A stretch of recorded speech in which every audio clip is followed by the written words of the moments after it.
Okay, so what are we going to do? Well, you saw the schedule. So this is a kind of little bit redundant, but it does kind of give you a feel for kind of where we're headed overall, right? So the first thing we're going to do this morning after this slide actually is we're going to review general architecture design principles and components inside AWS. Then we're going to talk about multiple account management, which is going to take it kind of to another level around organizations, SCPs, those kind of things. So if you haven't seen that before, don't worry, we're going to make sure that it's solid in your brain. And then we're going to talk about hybridized connectivity from a networking perspective, and then some specific topics around specialized infrastructure, particularly storage gateway, which actually figures a lot more strongly on the system operations associate exam. A little bit about wavelengths, outposts, local zones.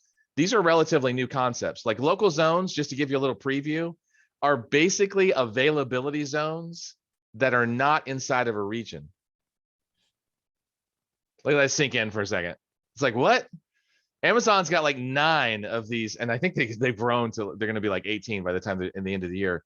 But they've taken availability zones, which is just clusters of data centers, and they stick them in major cities. So like Miami, Boston, Houston. So anyway, this is the kind of stuff we're going to talk about, is like all these like little changes that have probably happened. And then we're going to talk about private link and transit gateway, which private link is just a new name for an old technology. And then we have a lab on transit gateways. So for those of you who haven't touched them and you've been using VPC peering for everything, man, you're going to love transit gateways. They're really going to blow your mind. We are going to talk about containers, and we actually are going to deploy an application onto EKS, which is the Elastic Kubernetes service. No, we're not really using ECS in that. ECS is actually way easier to use than Elastic Kubernetes. The other thing that I do other than cloud is Kubernetes. So I spend a lot of time in there. And then we're going to talk about CI/CD pipelines, stack sets with CloudFormation, the whole suite of AWS code services, from code commit, code pipeline, code build, all of that. And then we're talking about network defense. So everything from WAF to Shield Advanced to firewall and the firewall manager. So, and then all the stuff around encryption.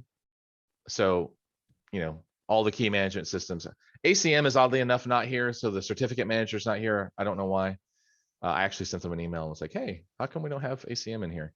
But I think it shows up somewhere else. And then a little bit about large scale data around data lakes, using S3 in a certain way, using lake formation to build data lakes. And then we're going to talk about migration. And we're actually going to use the data sync and the storage gateway to actually do a migration using NFS in the lab, which is fun. And then a little bit around cost optimization, of which these tools have exploded. So, not just the cost usage and billing report, but, Cost Explorer, budgeting, all kinds of stuff. And then more about the edge, including Global Accelerator, which is probably one of the really good networking offerings that AWS has added recently.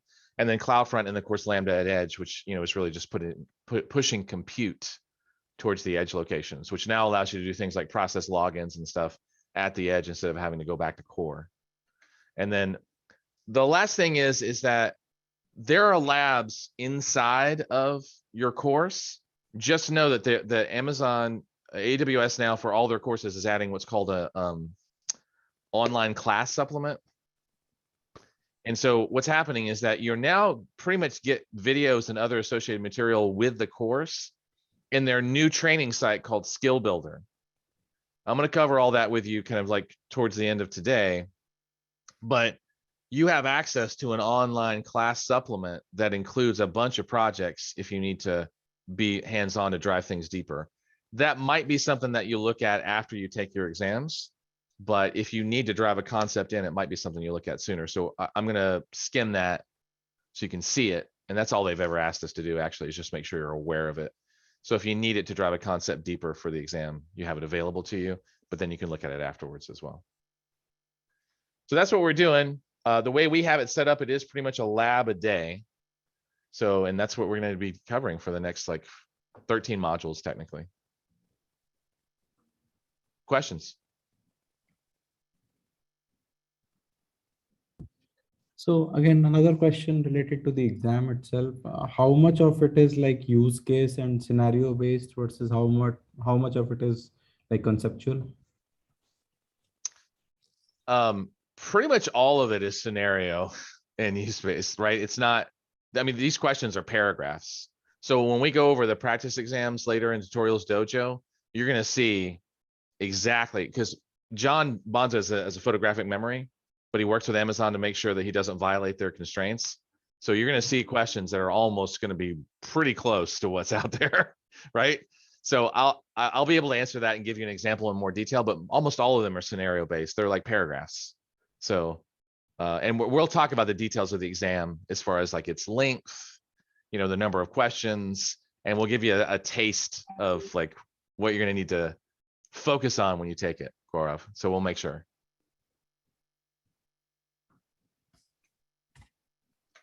All right. So I mentioned these review projects. I guess I probably should have done that while actually on the slide, because that probably would have filled in the gaps. So the online course supplement, right? Also sometimes referred to as the online class supplement, contains 3 projects, and the projects are pretty free form. So they're interactive solo projects that you can actually do on your own as a part of taking the class. Here are the labs. We have 5, like I said, 1 a day, because we're going to be together for 5 days. So we're going to talk about VPC endpoints, which is also, you know, kind of a adjunct to what they call private link. Transit gateways, which is an adjunct for VPC peering. EKS, which is containers.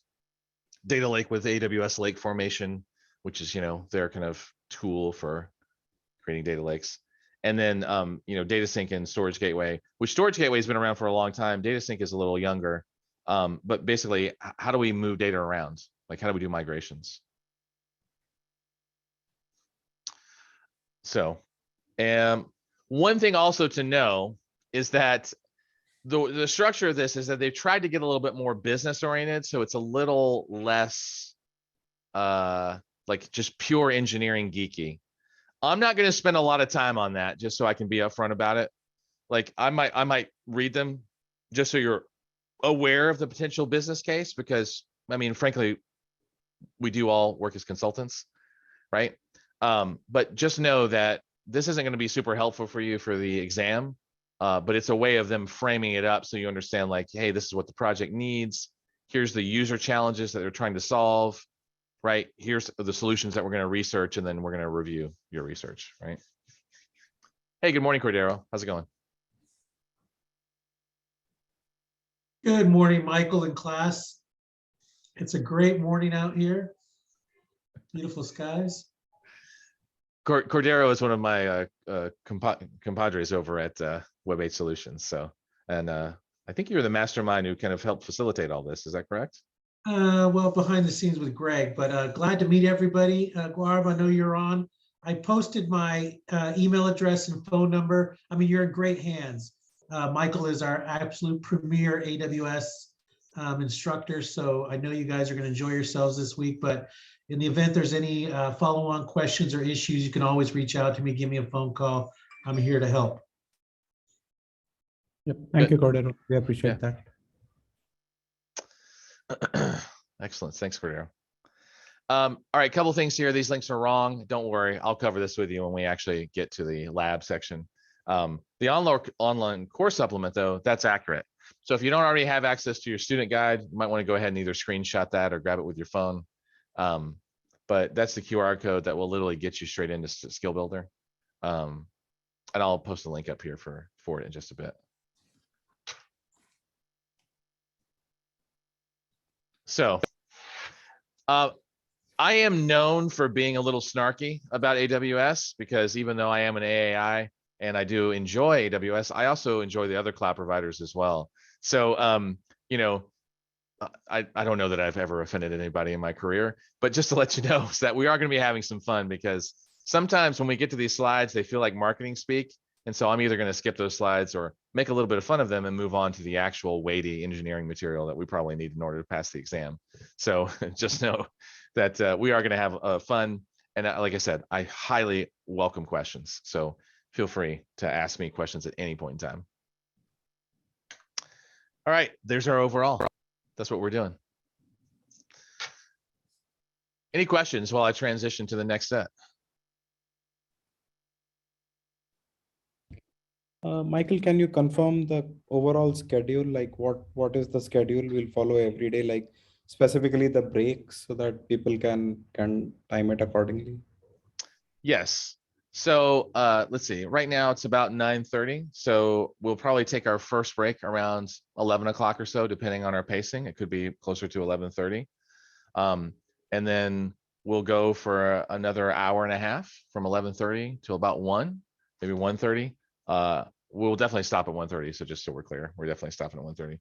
The reason is that in general, every day we'll be taking our breaks between 11 or 12, and it'll usually last for about 20 minutes. So there'll be a single break. Okay. Yeah. That's good. Yeah. Because in India, that's like 9:30 to 10, and I think a lot of people would be having like dinner at that time. So that's fine. So Okay. Yeah. And when, depending on our pacing, if we're moving faster, I might introduce more breaks in there just to, because we have the space for it. But in general, it'll be between 11 and 12, usually around 11, 11:30. Okay.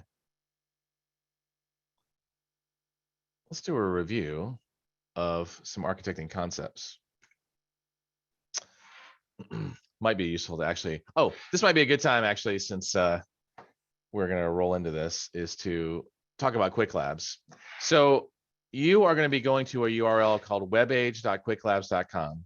Why? I'm going to post that in the chat so you have access to it. Webage.quicklabs.com is our link, has an AWS partner.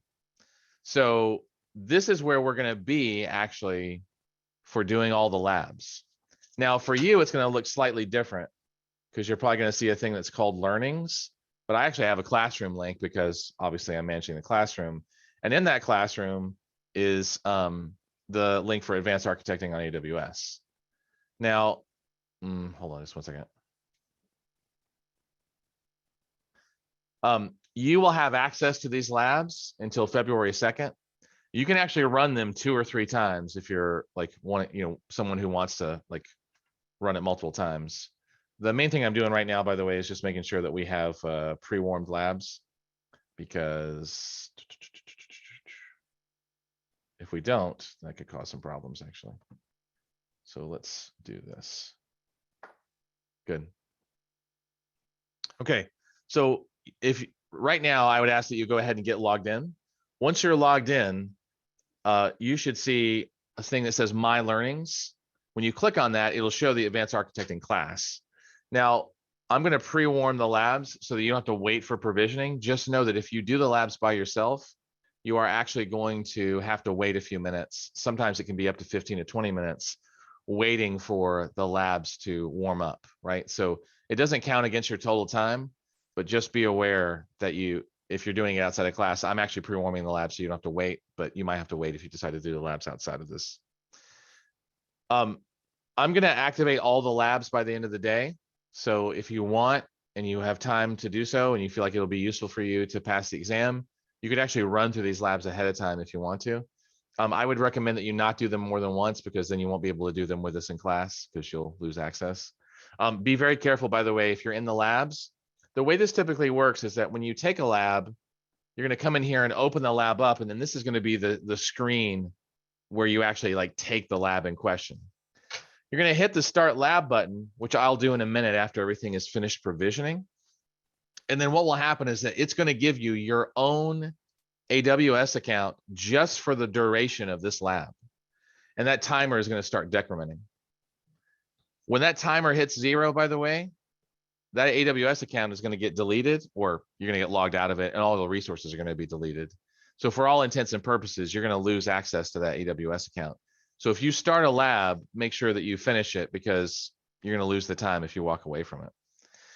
Once you're here and the lab is started, you can actually just start following the instructions. And so if you've ever taken an Amazon class, an AWS class before, this is exactly how it works.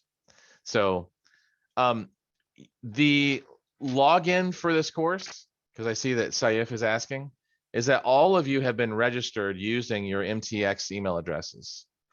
So if usually the password is wasadmin, But if for some reason that doesn't work, just click on forgot password. And what it will do is it will send you a reset password link to your corporate email, has listed here. And then you can just reset your password, then you can get logged in.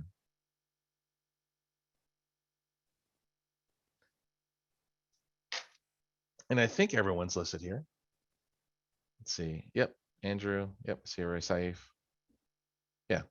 So reset password to get logged in, but we have created accounts for you.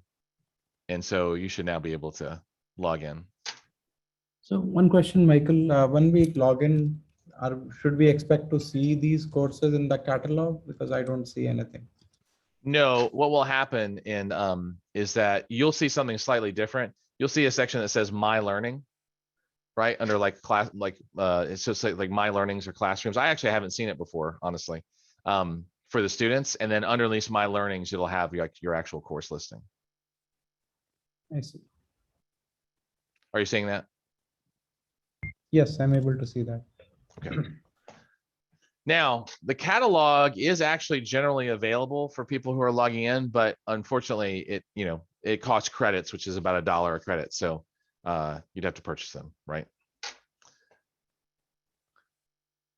Once you're into the lab, then it's just a matter of following the instructions. These are very recipe driven.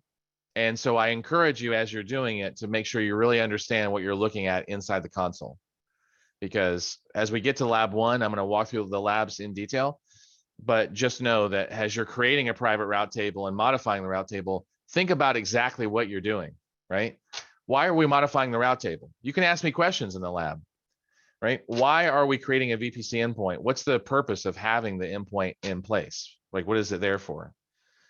If we're going to interact with S3 via a private instance, well, what is this command that we're running, right? Some of you are probably familiar with it. Others of you, it may have been a while since you've seen this, right? And so make sure that as you do things like the challenges and the tasks, that you take the time to contextualize what it is that you're doing. You're not just clicking through the console and following the recipe. The goal is not just to get across the finish line, but to understand a little bit about why you're doing what you're doing, okay? And so I'm here to answer questions when we get to the lab portion, okay?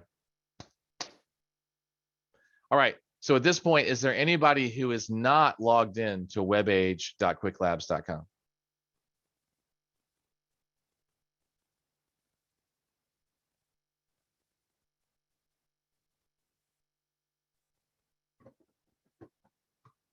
Okay.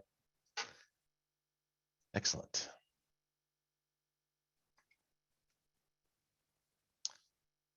Let's see. That's not what I wanted. Let's do that one instead. Okay, so now we're on to module 1, and we're going to be focusing on just doing a quick architecture review. This is going to be a refresher on some of the core base knowledge that ideally you would have for solutions architect associates, the solutions architect associates exam. So let's dive into this. So the first thing I'm going to do is I'm going to shock you with a massive eye chart of a design. You're going to be like, oh, great. This is how it's going to go down, huh, Forrester? Awesome. So let me just peel this back a little bit in detail because this will be useful as we roll forward. So obviously, here's our region. Where is this located at?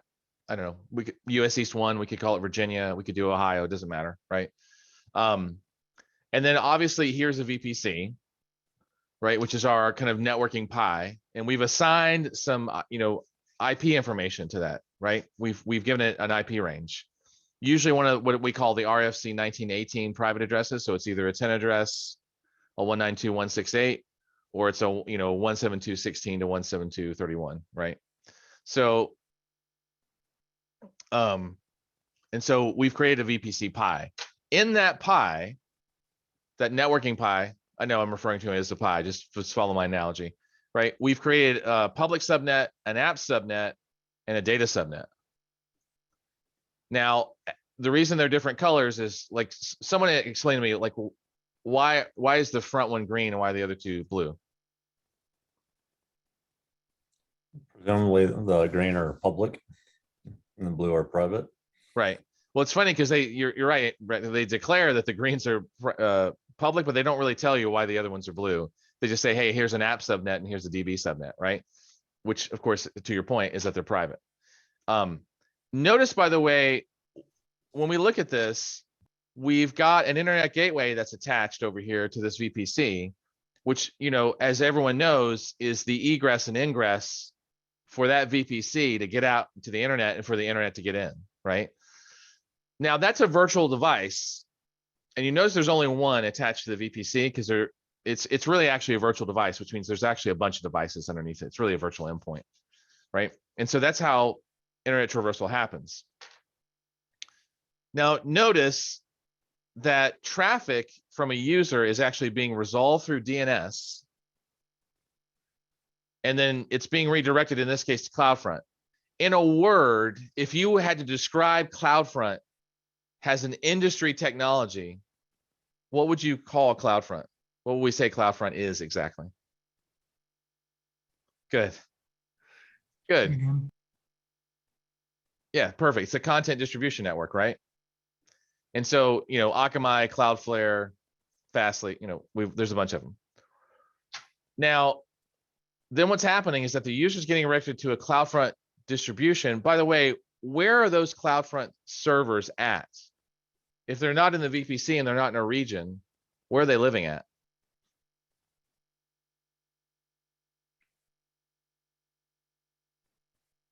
That's right. They're living in an edge location, which basically what Amazon has done is that everywhere there's a major ISP, they've either stuck a server or they've stuck a rack of servers, right?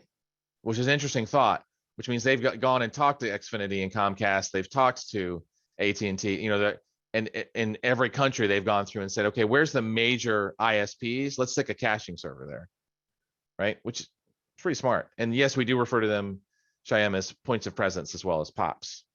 I actually had somebody in a class 2 weeks ago who was the installer for the edge locations for AWS. He couldn't answer any of my questions. Their NDAs are solid. So here we go. We've got regions, we got VPCs, we've got different types of subnets. Now, one thing that you notice here is that as traffic is coming in, it's hitting this elastic load balancer. Can someone tell me, if you include the classic load balancer, how many load balancer types do we have today? Including classic. Okay. So if we got the classic load balancer, which by the way is going to be retired, because in case you didn't know, Amazon's retiring EC2 Classic, so that's going away. Then we got the application load balancer, as Shyam pointed out. What's the other load balancer? Network load balancer. Okay, now here's something interesting that's going to show up on the exam, by the way. There's actually 4 load balancers now. There's a new load balancer called a gateway load balancer. So just so you know, there's a gateway load balancer and it is a inline tap. So it's great for deep packet inspection and other kind of invisible shadow routing that you want to do. But there's a gateway load balancer, which is now a new load balancer type, which has been out for about, I don't know, 6 months now. So just know that we have our classic load balancer, which is being retired next year. And then we have application load balancers, network load balancers, and we have our gateway load balancers. So this is probably going to be an ALB, which is what most people use, but just depends on the use case. Now, the ELB is distributing into these systems, right, that are in an auto scaling group. So that makes total sense because those two usually go together, right? We usually use auto scaling with elastic load balancing because we want to hide what's going on the back end, right? Now, these are all in a private subnet. So let me ask you this. How is the, where is the ELB live? Because this is going to come up, by the way, in the exam. Where is the ELB sticking its like network cards?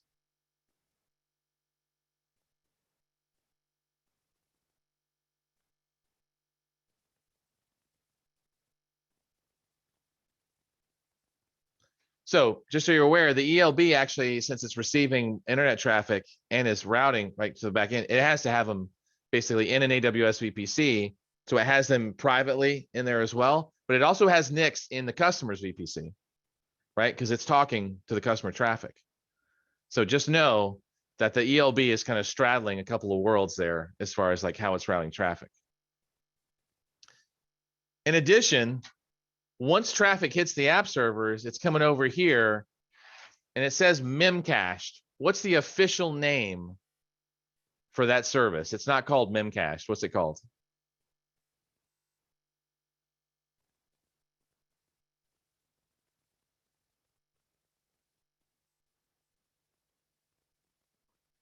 And remember, there's a Redis flavor and there's a Memcached flavor, right? It's a Elasticache, yes. I actually like Eclectic Cache. I wish Amazon would steal that instead of Elastic. That would be a great change of pace, just to be clear.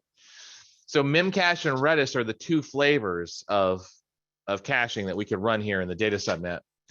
And then here we've got an RDS primary and we've got RDS standby. By the way, where is all the traffic going to go if it's going to talk to the database? What's wrong with this diagram?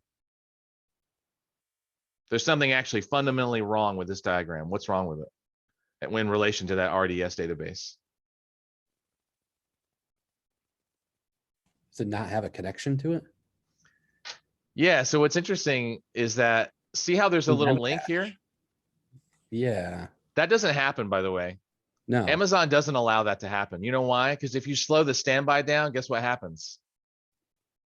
The primary slows down as well. So when Amazon first released RDS, like back in like 2009 or whatever, you actually could access the standby. You know what they found out within less than 30 days? That customers were using the standby as a reporting server. Guess what happens to the primary when you start chucking out the secondary with reports? So this actually doesn't exist. So I'm not sure. I have to send them a little note because I don't know why they put that there, but that is not the way that happens.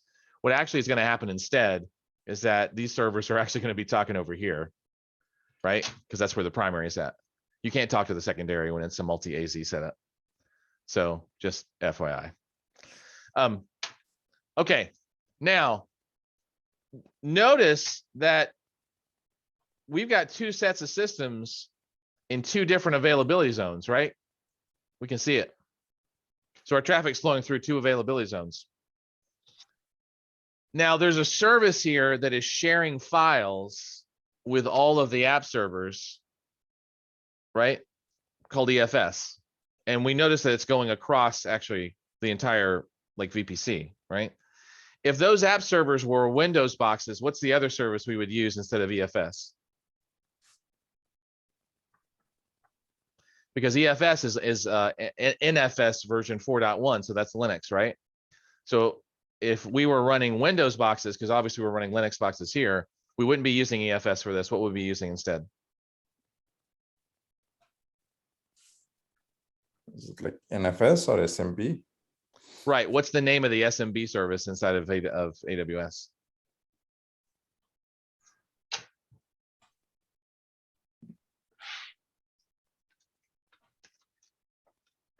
It's not the store. No. There you go. It's FSX. So FYI is that if we were to change those to Windows boxes, because they're obviously Linux, we'd have to use FSX for that, right? Or honestly, we could like decide that we want to run some kind of NFS software on our Windows boxes. So it's not like that's a horrible thing, right? Good. All right. The only other thing we hadn't really talked about is S3, right? Which, you know, that's probably one of the most well-known services by most people because I consider S3 to be almost like a gateway drug. It's like the next thing you know, you're using a little bit of S3 and the next thing you know, you're knee deep in AWS's ecosystem wondering what happened, right? Static assets, right, is a great use case for S3. The question for you is, I just found out that actually that S3 can also be used as a BitTorrent server, which they actually are about to retire, which cracks me up because I have no interest in that, but I just find it funny. What are other things that you can do with S3? For example, we're running static assets over here. That actually means that bucket is actually in a particular mode. What mode would that be? Good, Brad, good Parth, yeah. So hosting static website, right? Here's a question for you, true or false, that bucket could be run as an FTP server.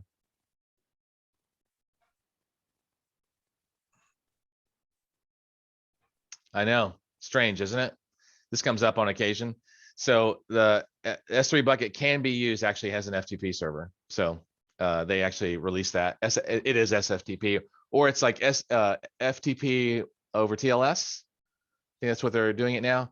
That shocked me, by the way. I thought FTP was dead, but you know, you probably know more about it than I do. Okay. The only other thing other than the S3 buckets is notice the NAT gateways are here. Notice they are redundant right across both availability zones. It's not dead in the public sector. Yeah, I can imagine it's not actually, Andrew. Yeah. All right. So removing all of my colorful little drawings, and don't worry, I have more questions to ask you to just reinforce your knowledge. Is there anything on here that you're like, I have no idea what that is or what it's used for?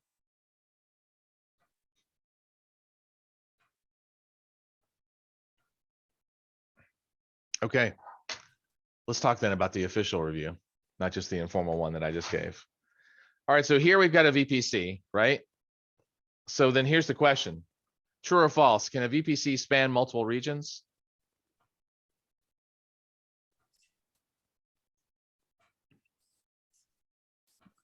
Yeah, so VPCs cannot span regions. That does not mean, by the way, you cannot connect a VPC to another VPC, but a single VPC cannot go across multiple regions. Remember, they contain networking information, and the minute we put networking information into something, it has to be tied to a physical location, right? I'm not talking about Anycast, right, which is a whole different thing. But when you start assigning NICs, network cards, IP addresses, they have to be assigned to a physical location, right? Because the IP address has got to lead to a physical location. It's got to go somewhere. So VPCs are part of the creation of availability zones. So they can be a little abstracted, but the availability zones, they have to be in a physical location because that's where our network cards are going to live. And the minute we put a network card somewhere, it's going to have an IP address and it's going to have to go to a physical spot. Now, if you're doing load balancing or you're doing multicast or anycast, great. But that's just an endpoint that actually goes to physical endpoints. So just be aware that VPCs cannot span multiple regions. They are confined to a single region. You can connect VPCs together, which is what peering and transit gateway are for. Okay. NAT gateway. So let me ask you this, right? What function does the NAT gateway serve? Is it a load balancer? Is it allowing internet traffic initiated by private subnet instances? Is it allowing instances to communicate across VPCs, which is kind of what we just talked about? Does it increase security for instances in a public subnet? So it is actually B, because it's really only to allow internet traffic by private subnet instances. So think of it this way. The ELB's job, and you're like, Michael, why are you talking about the ELB? The ELB's job is to take traffic that goes this way, and the response is going to go this way, right?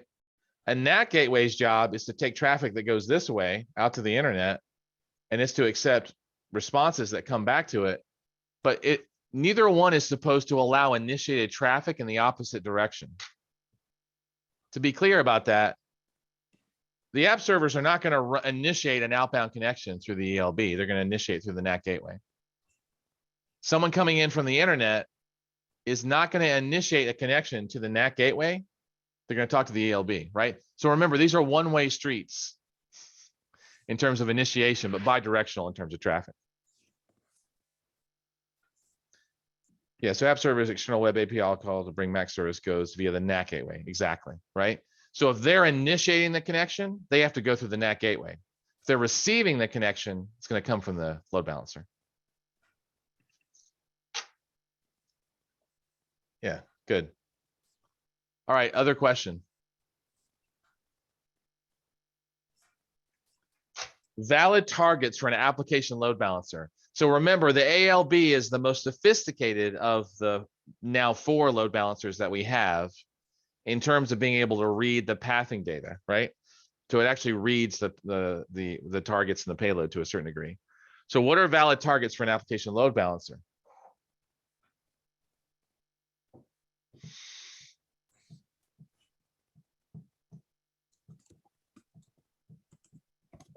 Now, this isn't all the targets, just to be clear, but which of these are actually of the, like, which 3 of these, right?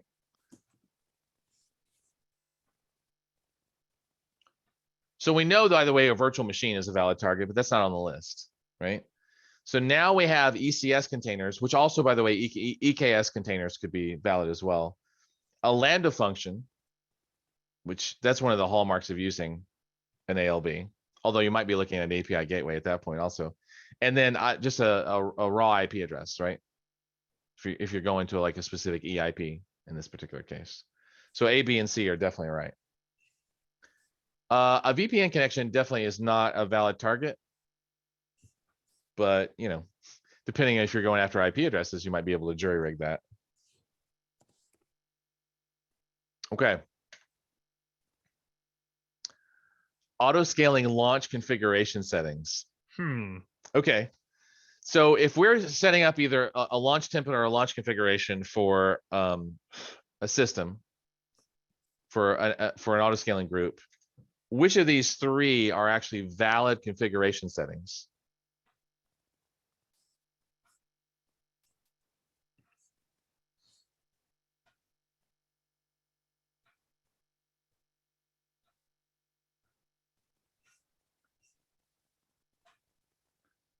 Good. This one's a little tricky, actually, right? Because I'm sitting there racking my brain going, is VPC in there? I don't think VPC is in there, actually, right?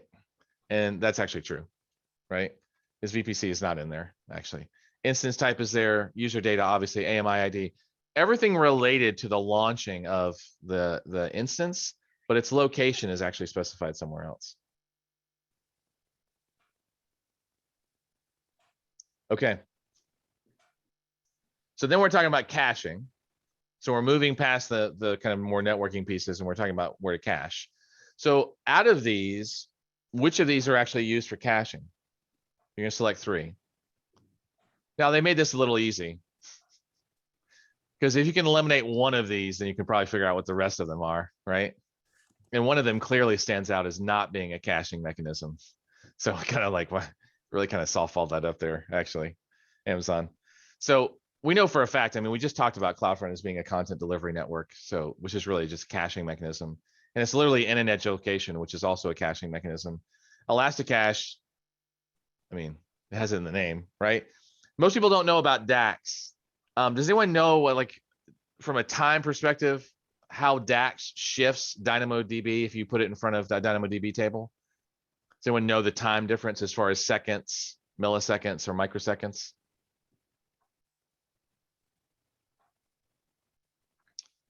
So Amazon just had their Prime Day a little while ago, just so you know, DAX, and this does show up, by the way, on the exam as far as what DAX is used for. DAX will drop your single millisecond response time from a DynamoDB table down to microseconds. So it's a very sick service, actually, in terms of speed. So just FYI. That does come up, by the way, where they're like, you know, what if you needed to drop something from milliseconds to microseconds?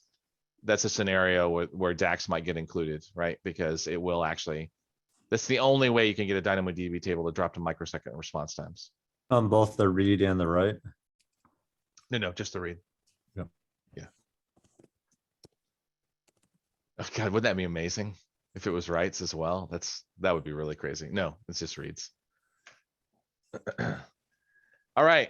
So here we are in this RDS instance. By the way, what's the underlying t-shirt size? What's the underlying capacity unit for an RDS instance if you're not using Aurora?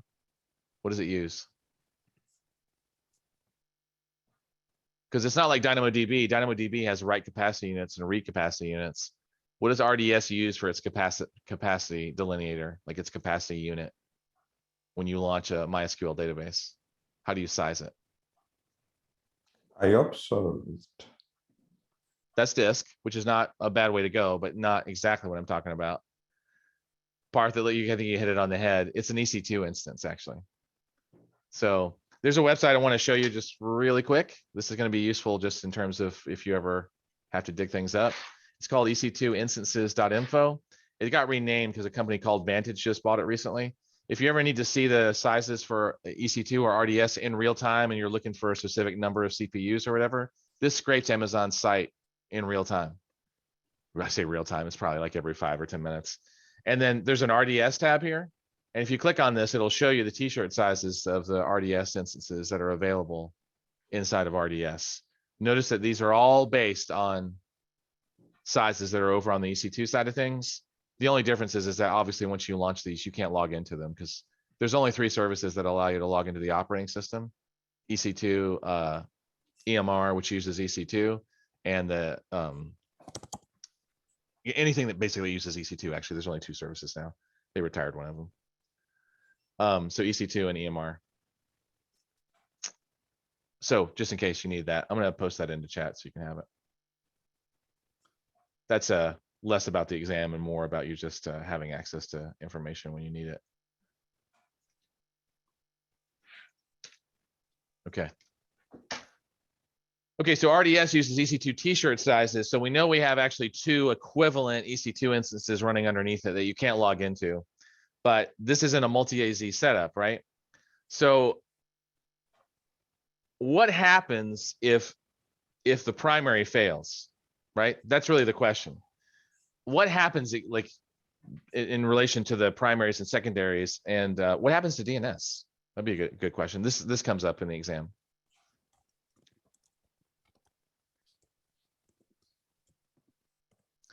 You're gonna pick 3 here, right? So there's like a path.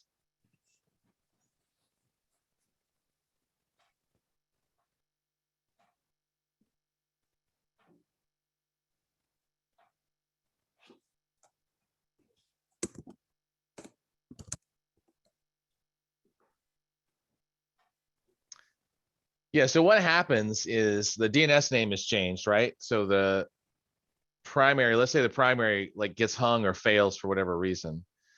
The DNS name is changed, so and the secondary is elevated to primary and the DNS name is changed. And then what happens is that the original primary instance would be terminated and a new one would actually be deployed if it happened to fail, right? So think of it as an interesting kind of auto scaling setup where if the primary gets hung, the standby becomes primary and the old primary gets deleted and a new one is initiated. So, and that's just all from a checkbox, right?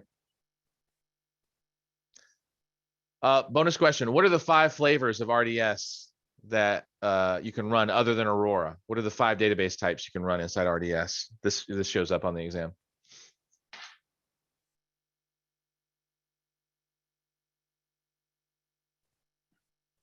Or just give me any one of them, actually. Although people might be typing the whole thing out.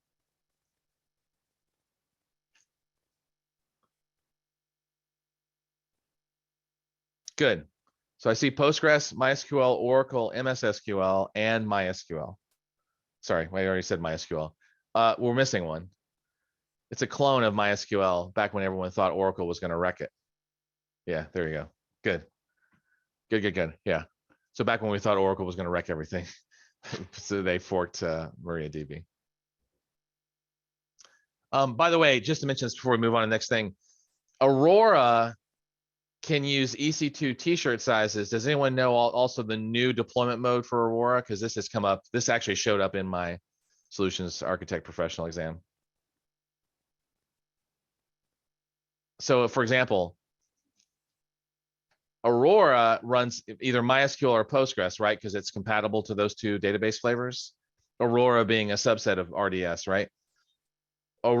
So if you run Aurora, you can actually run it in EC2 mode, right? Which is just like RDS. You're running it at like a t-shirt size, but there's another new mode that's been around for about a year or 2 now for Aurora. Does anyone know what that's called?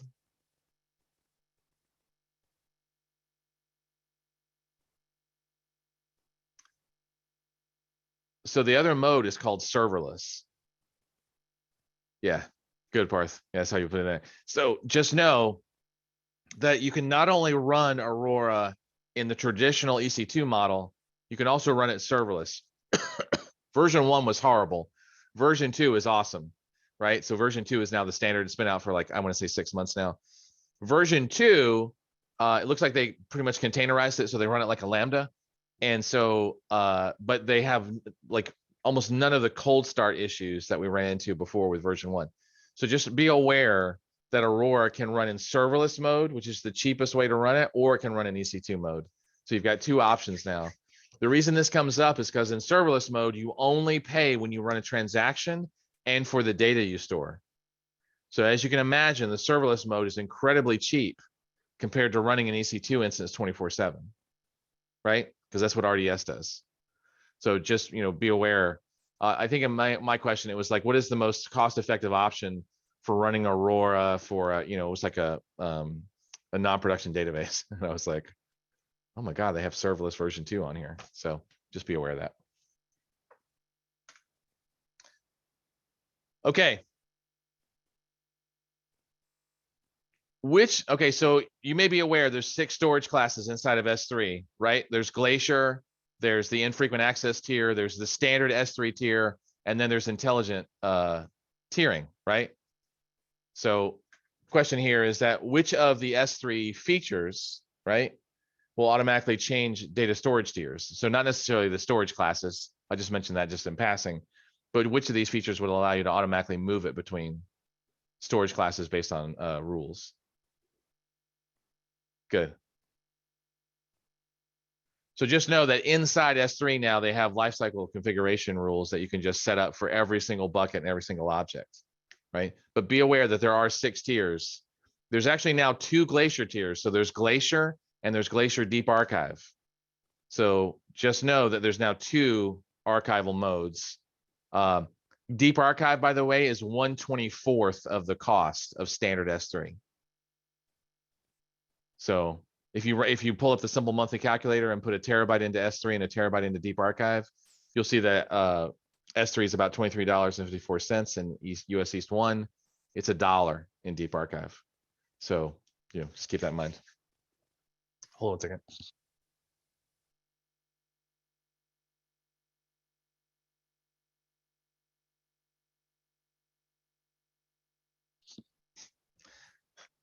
My heater got completely soaked from my busted pipe. So if I start misting my breath, you know what's happening. Okay, lifecycle configuration. Now we're going to talk about ELBs and NAT gateways. Okay, so what is the sole technical feature that distinguishes whether a subnet is public or private?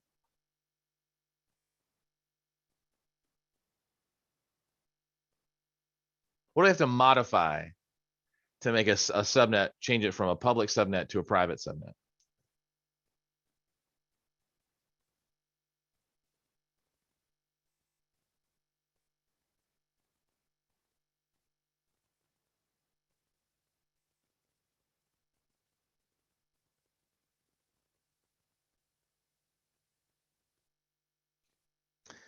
Yeah, so remember,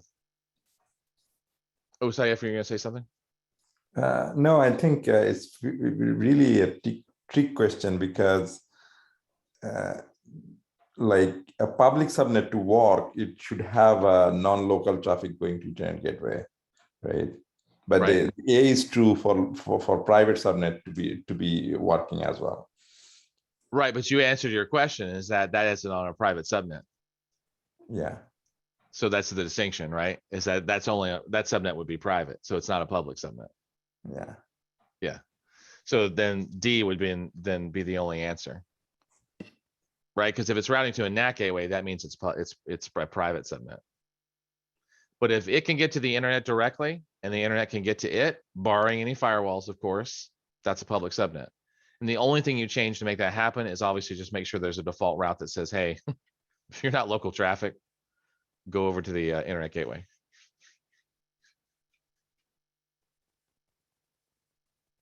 Good. Okay. So then which of these solutions, like if we need to log in and manage operating systems directly, which, you know, frankly, we still do on occasion, especially when we're doing deep troubleshooting, which of these solutions are going to allow you to directly log in or get to an EC2 instance?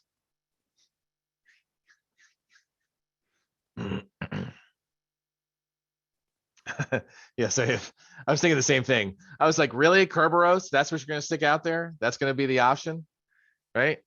It's like, yeah, no, we don't. Don't get me wrong. We can use that for authentication and whatnot, but we're definitely not going to use that. It's not a protocol that allows us to log in. That was kind of I feel like that was a little bit of a gimme question. So obviously RDP, right, for Windows-based boxes, SSH. And then some of you may or may not know, but if you haven't seen Systems Manager in the last 2 years, Systems Manager in AWS now has 17 major subservices underneath it. including things like Patch Manager, all kinds of stuff like that. Patch Manager, maintenance windows, ops centers, it's got automation. So if you haven't seen it in a while, Systems Manager also has Session Manager, which now means that you can actually log in, basically via browser into your system, as long as it has the Systems Manager agent on it, right? Now, if you're running Amazon Linux, just by default, the Systems Manager agent is there. It's not running. You can turn it on. The other thing that has to happen, though, is you have to give the box a role to talk to SSM, to Systems Manager. So just be aware is that you need an agent for that to function, just like you need an agent for RDP and SSH. So in this case, the Systems Manager, you actually have to have the System Manager agent on there. Okay. That pops up on occasion on the Associates one. I don't think I've seen that on the Professional one. Okay. Other thing is that what can be an origin for a CloudFront distribution? In other words, what can be the source for a CloudFront distribution? Which three of these?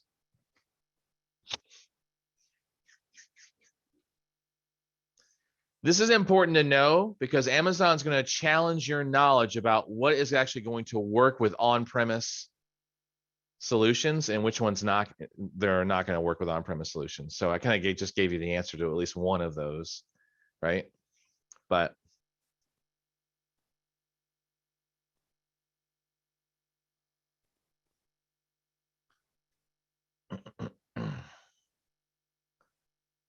yeah, so Aurora is definitely off, right? That cannot be directly accessed with a CloudFront distribution.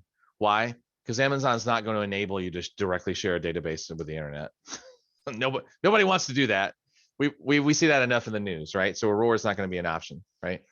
An application load balancer could actually be an endpoint because we could have applications behind it. It could also be an EC2 instance because if it can be a load balancer, it can be an EC2 instance. The other thing that's a little bit of a surprise is that it could actually be an on-premise server. The reason it's not a Lambda function, by the way, is that if you want that, they just have you point to an ALB. Remember one of our earlier questions, you could use a Lambda function has a target for an ALB. So if you want a Lambda function to be under a CloudFront distribution, they actually ask you to put a load balancer in front of it. So it's actually B, C, and D.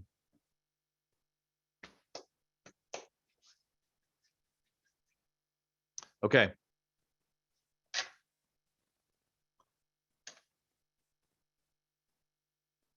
All right, so then we have EFS.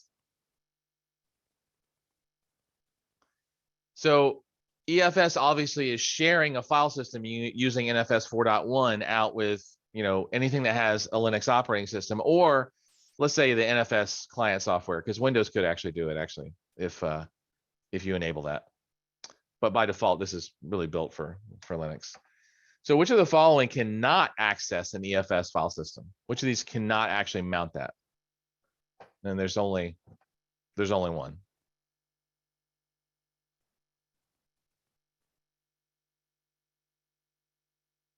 Isn't it weird to think like there's only one of these that can't mount? Because actually, when I first saw this question, I was like, wait, most of these I knew, but I was like, SageMaker? Can SageMaker mount an EFS file share? Well, if you've never used SageMaker, then you don't know that it actually launches EC2 instances and or containers, right?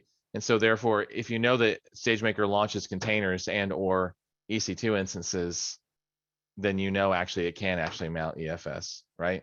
But the one system that does actually run EC2 instances, but you can't mount NFS is oddly enough Aurora. I'm sorry, not Aurora, RDS, right? So, and the reason for that is that you don't really have any access or control to the underlying operating system. But I would have thought the same thing for Lambda. Regardless, the answer is that RDS cannot mount an EFS file share. They will not let you mount it into a database system. So the rest you can. How a Lambda could mount an EFS? It puts a NIC in there, and so then it allows you to basically to access it, really, right? And actually, Andrew kind of beat me to the punch there. So it allows you to access the file share in order to pull files and data off of it. So it's not in a sense mounted; it's actually mounted against the underlying operating system that Lambda is sitting on. So since Lambda is predominantly containerized, what they're doing is the same thing they're doing for ECS and EKS, is they're just presenting the mount point inside of the code's space, and then you just access it like a local file system. When you've used Lambda, you know that there is a file system there. So /temp is, at the very least, is something that people commonly use, but there is a file system in Lambda. So once it's mounted, then you can access it. Okay. Yeah. I know it seems counterintuitive because it's like, aren't we just running code? But yeah, there's a file system there inside the Lambda setup. Okay. All right, Route 53 DNS. Okay. You may know there's like 7 types of routing policies inside Route 53, right? So, and there are of course a bunch of features as far as like domain registration and whatnot. So the question is which of these is not a function of Route 53? Which of these is DNS actually horrible at?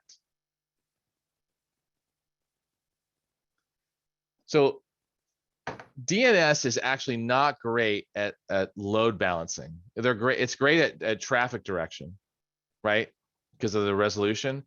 By the way, does anyone know why the industry as a general rule of thumb says that load balancing with DNS is horrible? It's only doing like round robin, right? Is the only thing the DNS can do. So it Well- doesn't really balance. Yep. No, you're right. You're absolutely right, Andrew. That's actually well said. But the main issue is not just that it can't actually do like distribution and control, but it's Saif actually put it in there as well. It's also because of the client side caching. That's the issue, because you can't, even though we publish time to lives to people and say, hey, do not, this DNS record, it needs to be rechecked every hour. What will happen is that client side servers will keep that for 24 hours or 48 hours or whatever time they feel like keeping it. And so they don't have to obey the time to lives. Whereas with a load balancer, the load balancer controls the connection, right? And so that's why when they introduced Global Accelerator, which is a little bit more like a global load balancer, Global Accelerator is basically a better answer from a DNS perspective, because it actually will control and redirect traffic. It controls the connection. Yeah. Yeah, that's good, Andrew.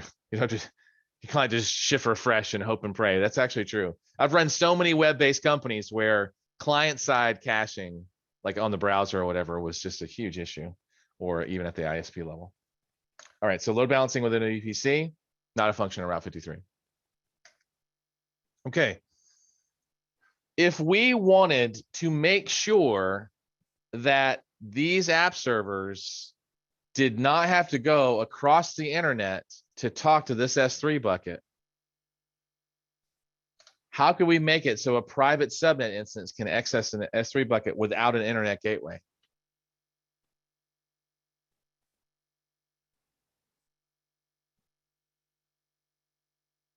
There are actually 2 options for S3 and for DynamoDB, actually.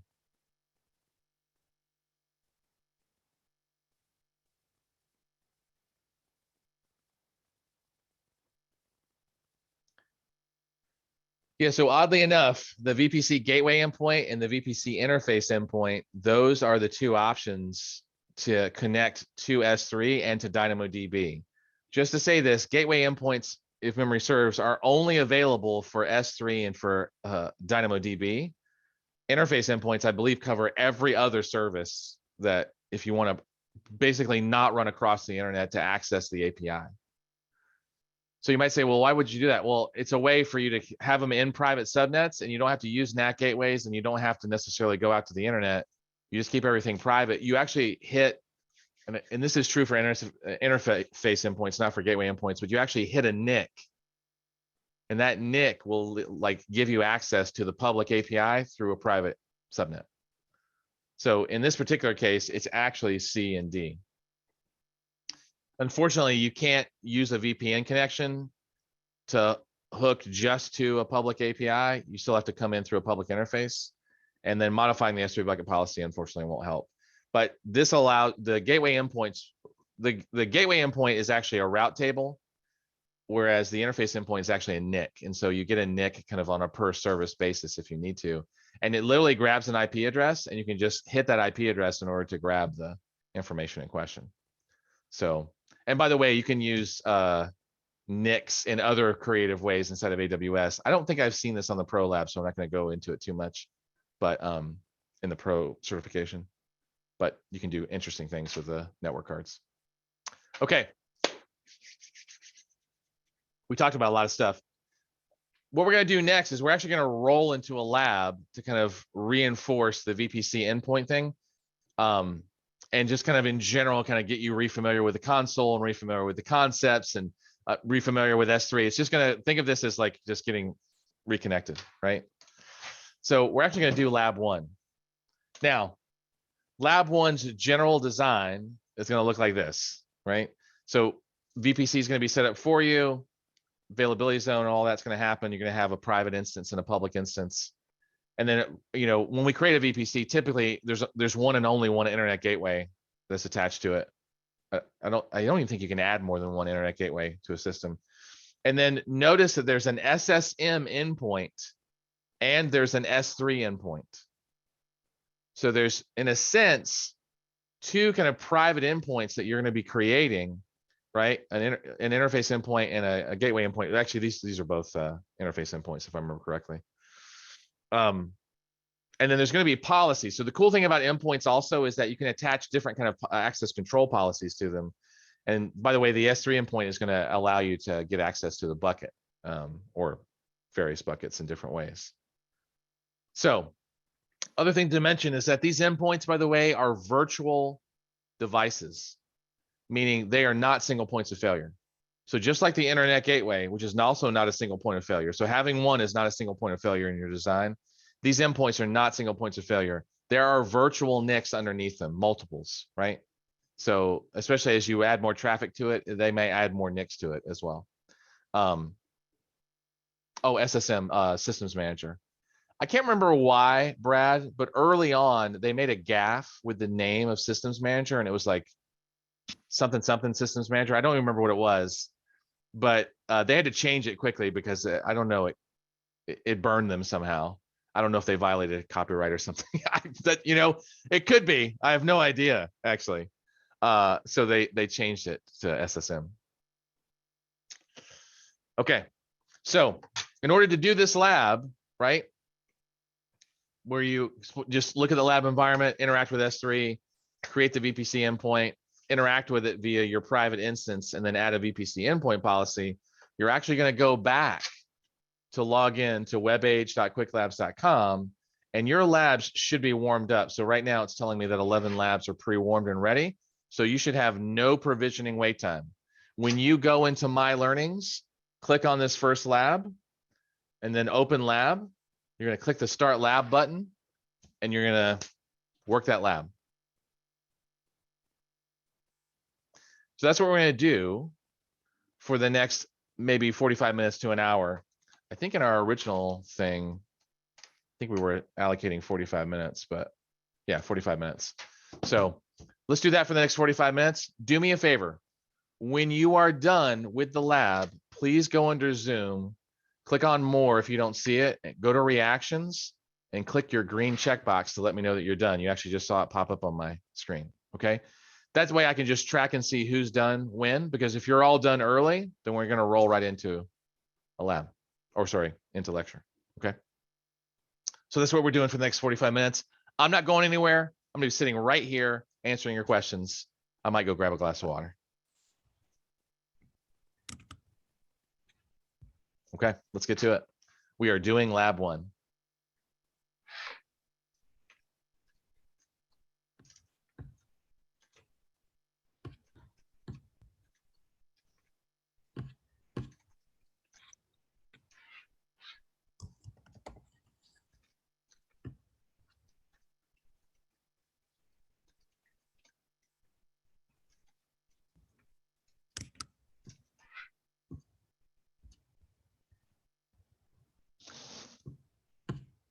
Just kick him in and see what happens.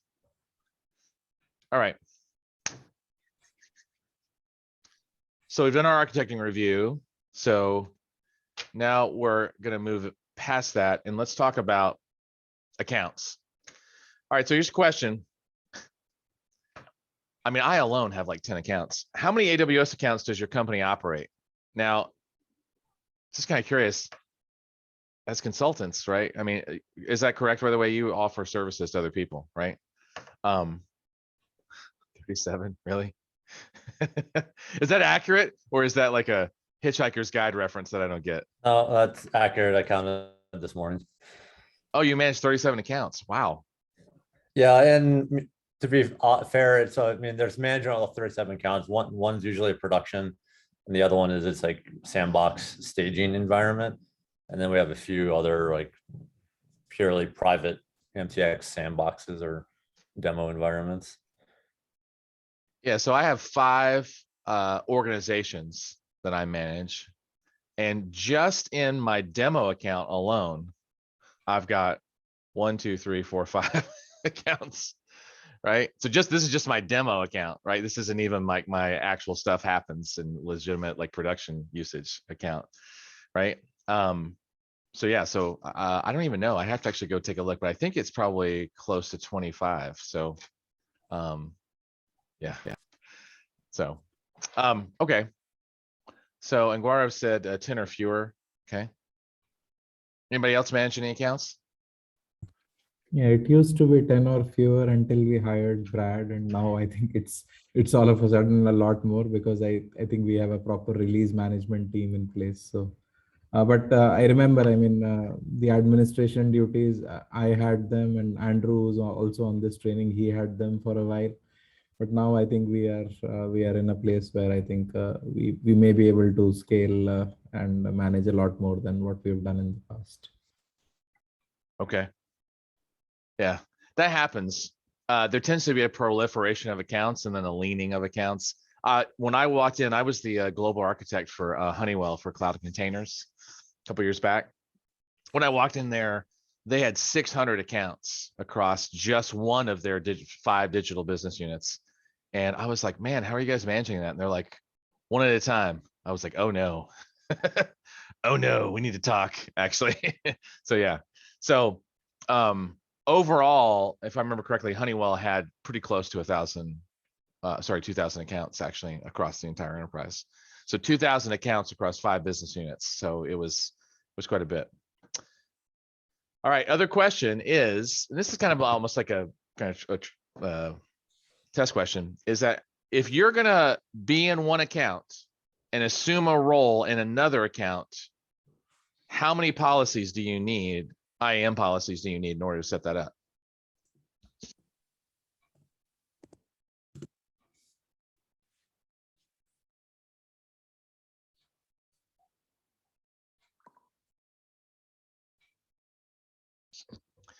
Yeah, okay, so someone explain that to me. So what, like in terms of the other account, where's the first policy gonna go? What's it attached to typically?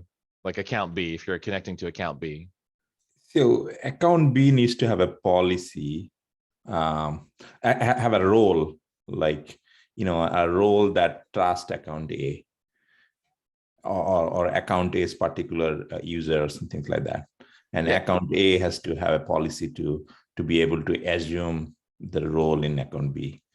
That's perfect. Yeah, that's exactly right. So oddly enough, there's actually 2 policies on the account B. There's the trust policy and then there's the permissions policy, right? That gets attached to the role.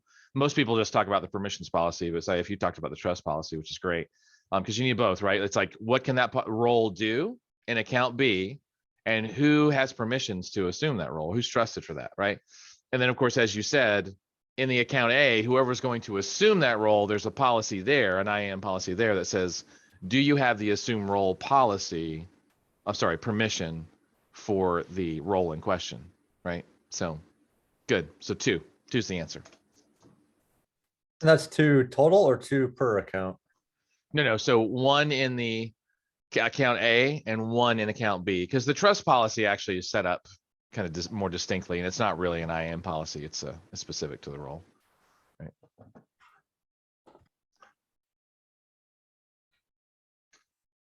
All right, and so let's talk about single to multiple accounts, right?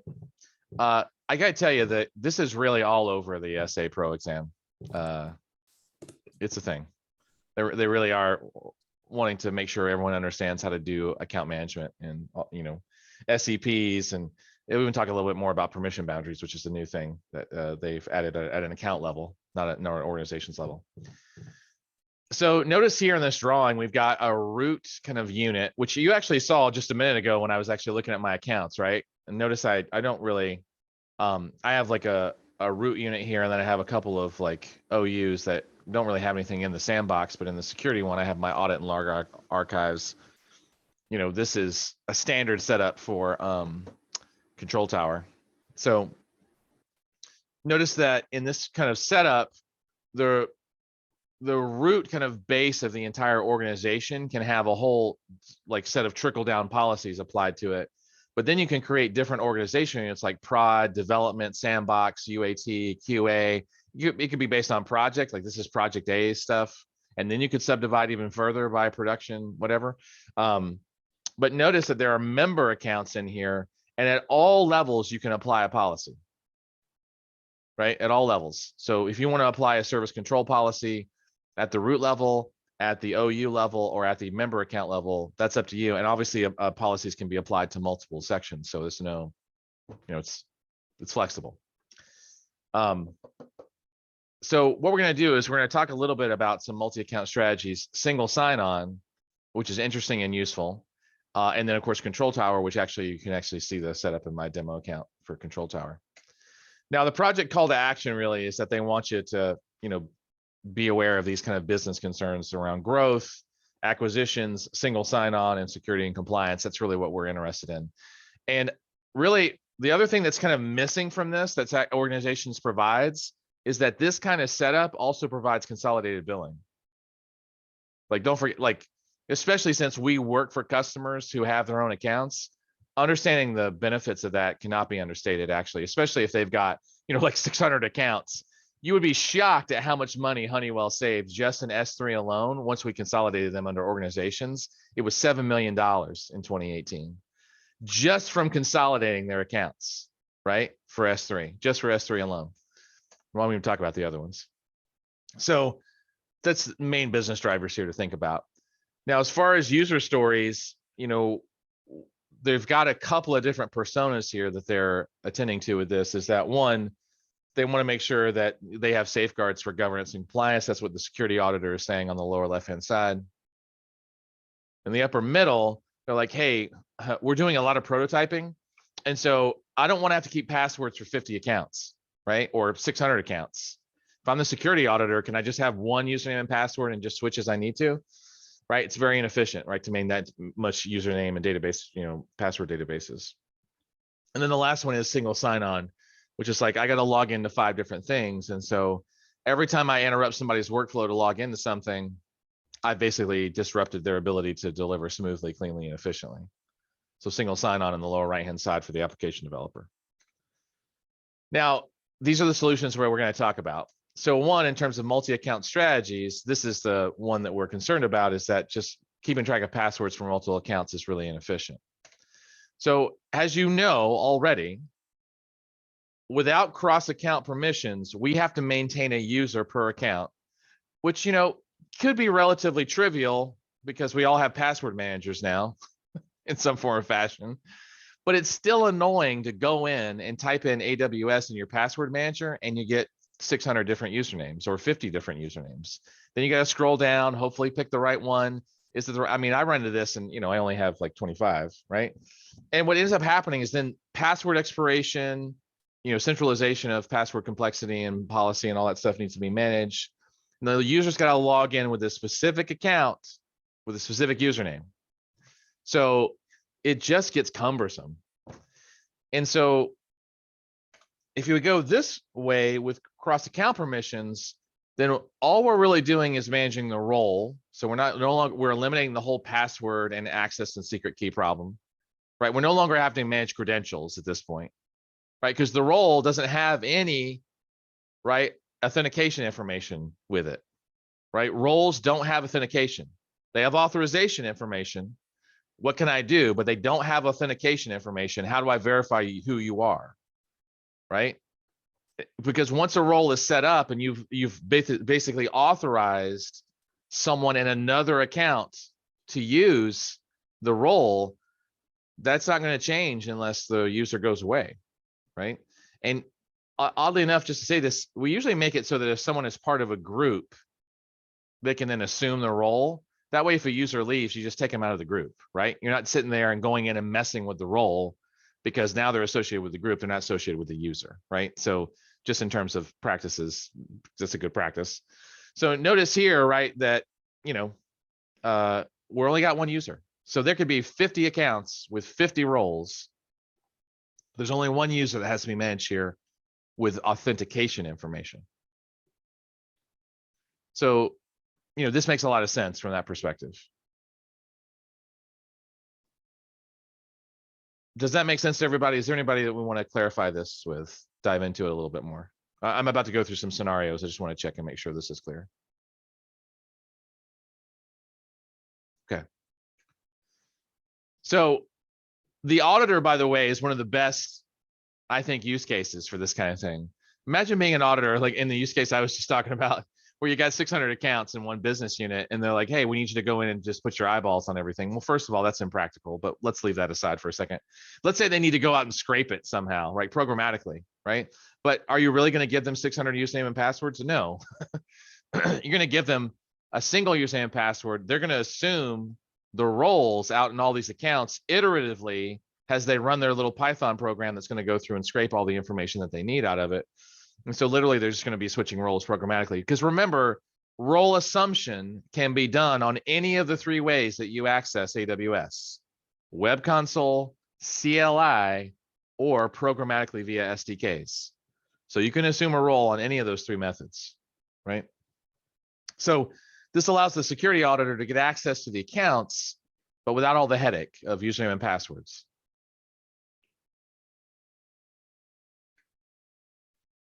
You know, here's another one where we've got centralized log management. And the way this works is that you've got more vulnerable accounts, right, on outside of this logging account, and all the logs are sent inside the logging account.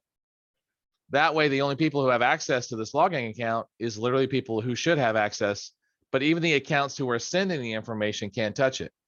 You might think that this is like problematic, but remember, Amazon's going to push, and this is good for all of you to know for the exam, they are going to push the principle of least privilege like across the, like they just do every single exam. Seems like it has at least one question on the principle, or it's like woven in there, right? So, and even with the demo account that I have here, you can see that I actually have a security account, and in the security account there's audit and log archives, right? So, you know, now as the organizational owner, I can actually get into those accounts, right? So it kind of defeats the purpose. But somebody else, if they were in here, right, could, like, maybe there's a security group that has access and the other groups obviously wouldn't have access. None of the students, for example, would have access. I suspect this is how Quick Labs is set up, right, as well. Here's another one where you might have like a publishing account, right? So like this, for example, this publishing account might be responsible for publishing like vending machine style infrastructure. So if you haven't worked with Service Catalog creates a vending machine style set of portfolio and products, usually using CloudFormation templates, that allows you to say, hey, you want to use virtual machines? Here's a menu of virtual machines that you can use. I will publish them for you in a Service Catalog, and you can publish them in other accounts. You can also do that with stack sets in CloudFormation. So if you haven't heard of this, you can actually take stack sets in CloudFormation, put them into your account, and share those stack sets with other accounts. So you can have a publishing account that actually publishes out to other accounts. The other thing I saw this with is with AMIs, which is actually down here on the lower left.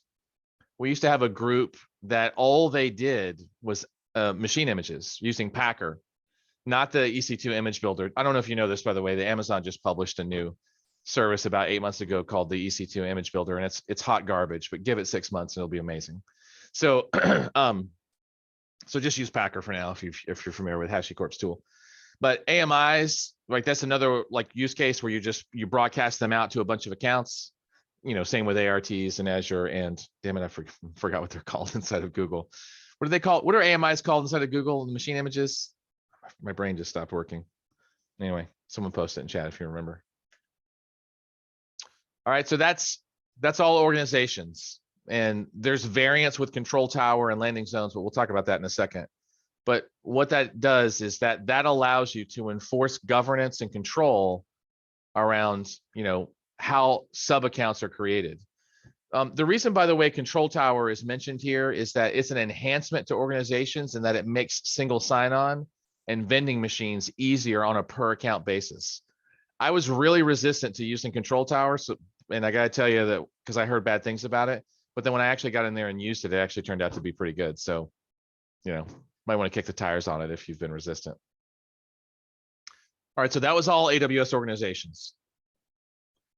Now there's actually a separate product called single sign-on. This one is the one that solves the problem, the annoying issue of like, I got to log into 10 things, right? The thing that's interesting about this is that single sign-on is basically, it's a single sign-on service. It basically allows you to centralize all of your AWS accounts and even in some cases your cloud applications. So it also, by the way, will integrate with third-party software. So as long as it'll support SAML assertions, right? Security assertion markup language, as long as it supports SAML assertions, you can actually integrate in external IDPs and other like SSO account repositories. Funny thing, I was trying to log in before we got started into my SSO account portal, which looks like this. And in rare fashion, since I hadn't logged into it in like 90 days, of course, my password expired. So now I'm waiting for a password reset. But this is the single sign-on portal that you get when you actually use the single sign-on function. Now, you can find it, by the way, because it's literally listed on the console as single sign-on. So if you click on it, basically it takes you to where I was just at, which is why it's not going to change anything. And then you can basically make sure that all of your accounts are added. You can add in third parties. You can specify which users and groups can use single sign-on, which that might be an interesting thing. Oh, that's my username. You know what? Maybe it was a different problem. Maybe it wasn't my password. Maybe there's something else happening. You can also add other applications that you want to use single sign-on as well. Notice in my particular case, I don't have any applications added. I did have a mobile application here about 2 months ago. And then what happens is it gives you a single user portal URL. You can see it there at the bottom. And if you click on it, and you can modify it if you want to. So if you don't want to throw this random number in there, you can actually put something in there more useful. And then what will happen is that it will take you to the sign in. And in this case, let's say it's itamazonian@gmail.com. I don't even remember what the password is. Let's see what it does. But this is why we use password managers, right? Look at that. Password manager for the win. All right, so now guess what happens? It's like literally sign me in to what is looking increasingly like an eye chart. And then it basically says, these are the accounts that I have access to. This is all single sign-on. By the way, all I did was add these accounts in. And if you use control tower, it'll do it for you automatically. But this is single sign-on. So notice that if I had Okta or if I had other like applications here, I could literally click on them and single sign-on into them, as long as they all integrated in with AWS, right? So they do have to support SAML. I think I said that already. I just want to make sure I'm very clear about it. It has to support SAML for this to function.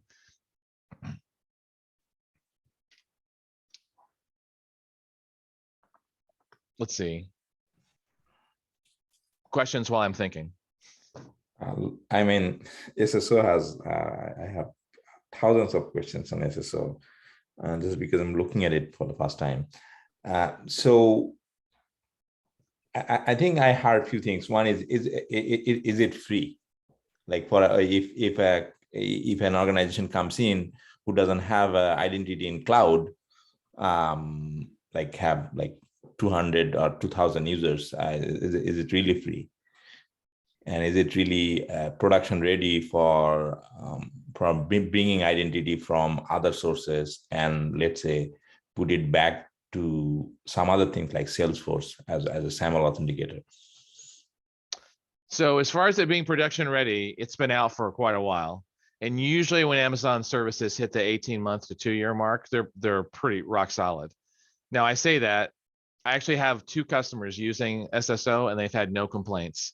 And they actually do have, in both cases, they have Okta integrated with it and they've had no issues. But if you're like using Ping Federated or ForgeRock or some other authentication mechanism, I couldn't speak to that because I've never seen it integrated with SSO. But as far as it being production ready, it looks like it. And I haven't heard any complaints from the 2 customers that I have that use it. As far as, what was the other thing you were asking? Oh, pricing. That's a good question, actually. I don't know that I've ever looked up pricing on SSO. Let's take a little field trip actually for 2 seconds, because that should be a quick question to answer. Yeah, I believe it's free. Yeah, I think it's free, but I thought there was some integration points. I think it, never mind. I just literally saw it saying no extra charge, right? SSO is offered at no extra charge. There we go. So the answer is that answer. So yeah, so it's not, they're not charging anything for that.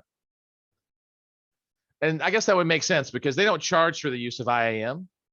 They don't charge for the use of organizations. So it makes sense that with SSO, they don't charge. Now, Control Tower is different. And here's why. They will turn on other services when you use Control Tower, and that's where they get you. And including they're going to write you to your S3 buckets. So they're going to get you on S3, they're going to get you on AWS config, they're going to get you on CloudTrail, and they're going to get you on something else. CloudTrail, CloudWatch, but I'm sure we'll get there. Yeah. So the other thing is like, one thing is if an organization, if a client is not really ready, right, to have an identity, we can use AWS probably, as we are an AWS partner. The other part of it is AWS provides so many different ways to bring identity. For instance, we are doing Active Directory or directory services within workspaces, right? Mhm. And then we could have it on EC2, and then we have single sign-on in Amazon Connect, right? So, like, what is the best practice here? Well, I think it depends on your use case. So I would say that in general, they're pushing single sign-on as kind of the way to go, because it will actually bring in Active Directory and it will bring in like all of the other like centralization items that we were using before, like to hook into identity brokers. Because you may remember, we used to just go over to IAM, right? Right, because remember, we would go into IAM and we would just add in an identity broker here underneath this little section. Let me show this, because this is what we used to do. Yeah. Right. Under identity providers, we would actually add it in either through OIDC or through SAML 2.0.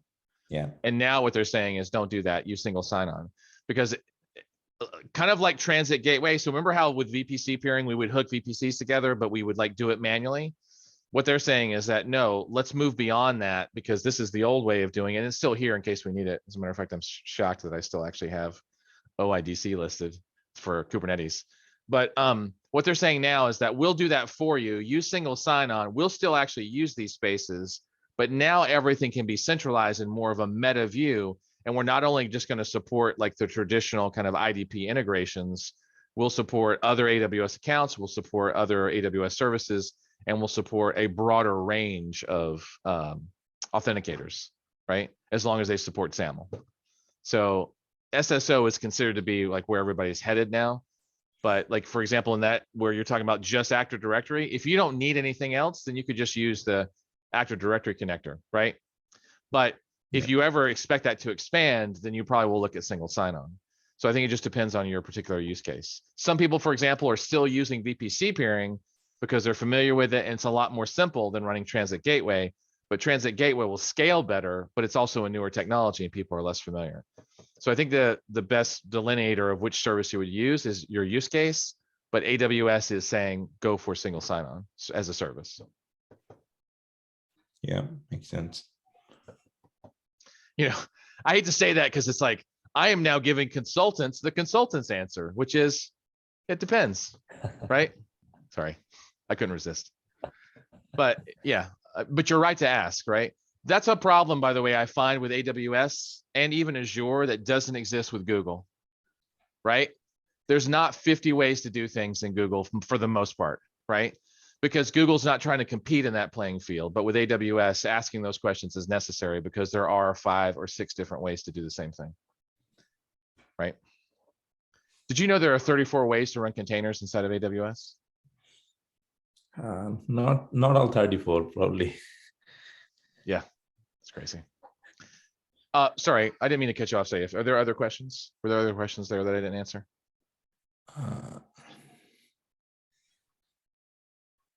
No, I really need to research a little more on AWS SSO.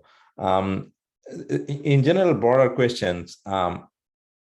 How much AWS would stress on multi-account strategy in an exam? Because it's really something that cannot be practiced. Like it's a lot of a starting time to really figure it out. Yeah, well, let's go take a look at it because I think this is a question that has come up. Let's go. Nope, not that one. That's the one I was just looking at. So let's go take a look at the exam guide. I was going to review this later, but let's go take a quick look just to answer that question on the spot.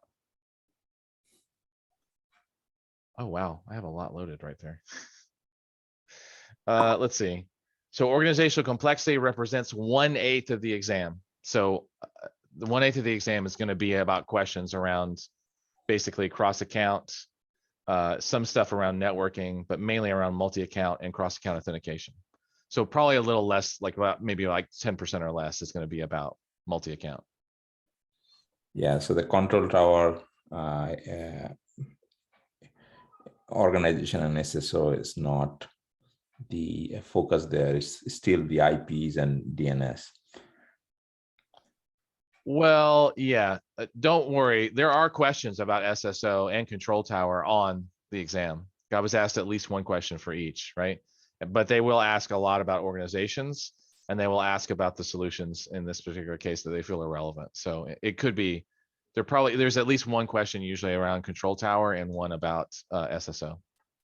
Or they'll make an oblique reference to it. They'll assume that you know what it does, right? But yeah, so not the majority of the exam, right? A third is around design for new solutions. Another, like almost a third is around continuous improvement.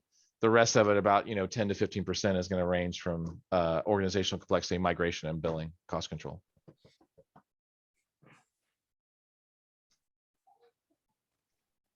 Good. Makes sense. Yeah. Okay. All right.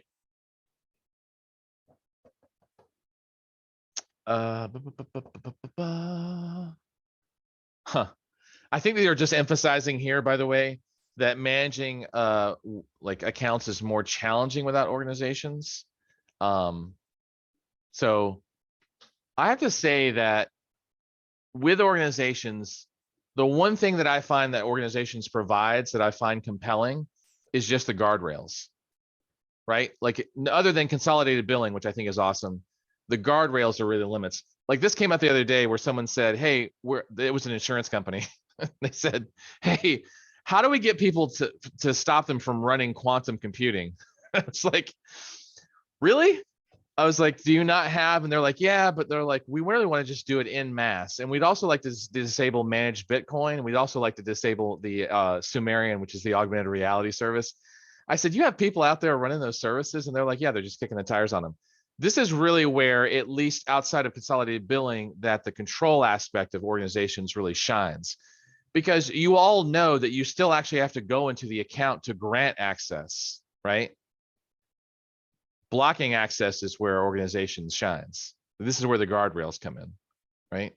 So, just something to keep in mind is that it even says over here on the left-hand side, create SCPs and apply to multiple accounts at once in order to, right, control the services that are started. So that's really where, like, those are the two aspects I think are the strongest, is not just the overall account management and centralization, but consolidated billing and the guardrails piece are really where organizations is incredibly helpful. And this is what they're going to emphasize, by the way, inside of the exam as well. Okay. Grouping into hierarchies, grouping into organizational units, our account are bound within the scope of the SCP. That's all kind of like expected. Oh, this is good to know. All right, so how IAM policies interact, right, with organizational SCPs, right? So what's interesting is that service control policies basically kind of like obviously overlap and merge. But just to say this is like SCPs operate at the organizational level and trickle down to the account. You still have to grant permissions inside the account itself. So just let me say this very clearly. No permissions are granted by an SCP. You can only block. You cannot allow people to access services with a service control policy. So attaching an SCP to an organization just sets limits on what someone like can't do, right? It says, hey, you can't do this, you can't do that. SCPs are no policies. They're deny policies, right, by default. You still have to attach an identity-based policy or a resource-based policy to the resources or the certain users or roles or whatever that you're using to actually grant permissions, right? So let's make sure that's clear. SCPs are limiters. They are deniers. They are not granters. Whereas IAM permissions can do both, right? You can deny or grant. But obviously one is meta, one is macro, and one is micro. So SCPs are macro, IAM policies are micro, right? Just to say this is that if an SCP says no, it will trump anything that the IAM policy says. So in terms of hierarchies, I don't know if I've ever seen a diagram with this on it. SCPs are, right, trump permission boundaries, which trump IAM policies. So just so you know, permission boundaries are also in there. I don't know how much they show up on the exam, but if you ever see them, at an account level, you can actually enforce what's called permission boundaries, where you actually take away permissions from somebody. That's at an account level. So SCPs are at an organization level. They trump permission boundaries, which are also deniers or limiters. Those operate at the account level. And then you have the IAM policies, which operate also at the account level. Obviously, you can have resource-based policies, which operate at an account resource level. So if SCP is deny only, why is this chart saying allow for SCP? Well, that's a good question, actually. I don't know that they're stating like the policy. I think it's just like it's not denying EC2, if that makes any sense, right? Yeah, Like, I you think see explicitly deny the services, and if it's not explicitly denied, it's implicitly allowed.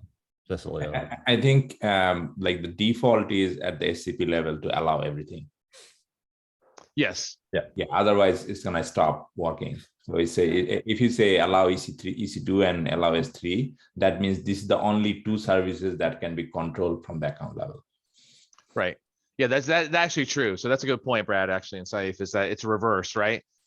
At the account level, everything's implicitly denied. At an organization level, everything is implicitly allowed. Does that make sense? Right? And so one is going to deny, even though the account policies can actually go allow or deny. So SCPs do not grant permissions. They act as a filter. Permission boundaries, by the way, also act as a filter. Again, the difference is permission boundaries operate at an account level, SCPs operate at an organizational level. So here's a specific SCP, by the way, right? So look at this. So this is interesting, right? So here's an SCP, right, that basically says,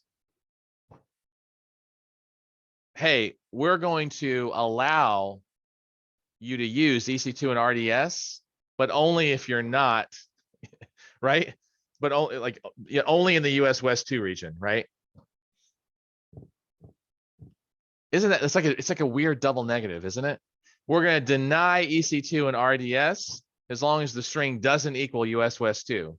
If the string it equals US West 2, we're going to allow it, right?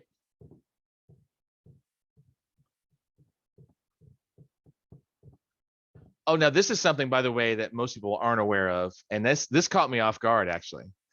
Look at that last bullet on the left-hand side. I'm glad they wrote this down, actually. See where it says all of the users within each account are impacted by the SCP if it's applied, right, to the account, including the root user. Did you see that? Including the root user for the account. Remember how we always talk about root user, which is the user that created the account, the one that's the email address that you can log into the console with? You know how we always talk about how the root user can't be restricted? Guess what? It can be restricted actually with SCPs. You just can't restrict the root user at the account level because it owns the account, right? So like my root account for the accounts that you saw earlier over here underneath a single sign-on.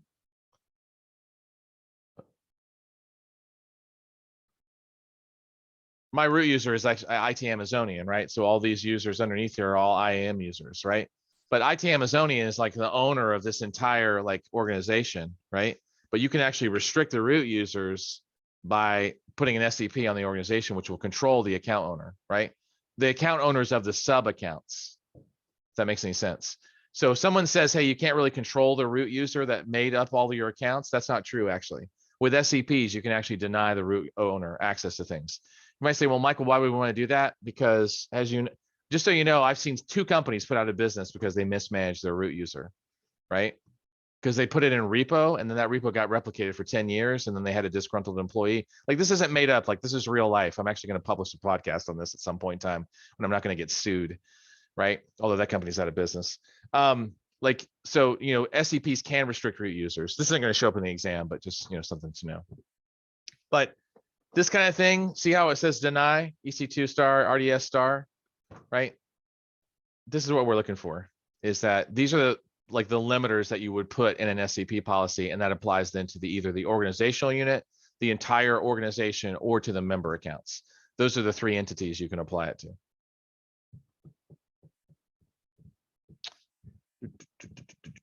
Let's see, one other thing to share. SCPs can't touch resource-based policies. So make sure you, like, I think I saw one question one time where it was talking about affecting resource-based policies, and they try to trick you with using SCPs, and you can't use SCPs to affect resource-based policies. So it's really only IAM-based policies. So, Michael, who can create the SCPs? The root user or any user can create? Any user who has permissions to the organization's API. So the root user definitely can. But like I'm logged in right now as an admin for the account that the management account. So actually, let me go back to that so you can see it in action. So whoever controls this management account, this one right here, the one that says, you know, has management account on it, whoever controls that and has access to the organization's API can pretty much access and make SCPs to control the organization. So the root can control itself. So then it can, it will become a corrupted or what? Say that again. You said the root can control itself. No. So a root user, they can mess up with the SCPs and then get corrupt the entire organization structure, the permission structure. So only the root user for the management account can mess with the SCPs for that account. Root users of the other accounts. So you may notice down here, by the way, that here's a root user for this student account 1. That one, if the owner logs into that account, they can't do anything to the organization. They can only do something to their account. Okay. Yes, because the hierarchy here is that the management account has control over the entire organization, but any sub accounts do not have control over anything but their actual account. And the reason for that is that the organization actually lives inside the management account, because that's what I'm logged into right now. Is if you notice, this is 067788. And if you notice up here, I'm actually logged into that account right now. Okay. Yeah. So the management account is actually where the organization actually lives as an entity. And so everybody else who's in here as a member of this account, they actually accepted an invitation from my account, this one that ends in 788, to be a part of my organization. Yeah, so the management account is the top level hierarchy, it's a top rung. And then it can have for each business unit. For example, in a company, it's got multiple business unit. Each business unit can have their own root user, and then underneath the OUs, right? Like a sandbox UAT kind of thing they can have. Well, the OUs themselves are just organizational entities. Root users are always associated with one account. Okay. So a root user is only created when you open an AWS account. Okay. That's it. So it's a one-to-one relationship between root users and the account because they are the ones who created the account. Okay. And it's also the reason it's an email address is because it's also the primary communication channel that AWS will use if Okay. something goes wrong with the account. They're going to email the root user and say, hey, you got hacked or you owe us money or whatever the thing is, right? It's usually not positive. Okay. Yes, sorry for one more question. So basically, I am a root user. I go to the SCP and then set the filter to one of the region. Then that means I lose ability to control that region anymore. Yes, but since you wrote the SCP, you could always go change the SCP. Okay. In other words, you can make an exception and say, except where the user is, the root user, right? Okay. Got it. Thank you. Yeah.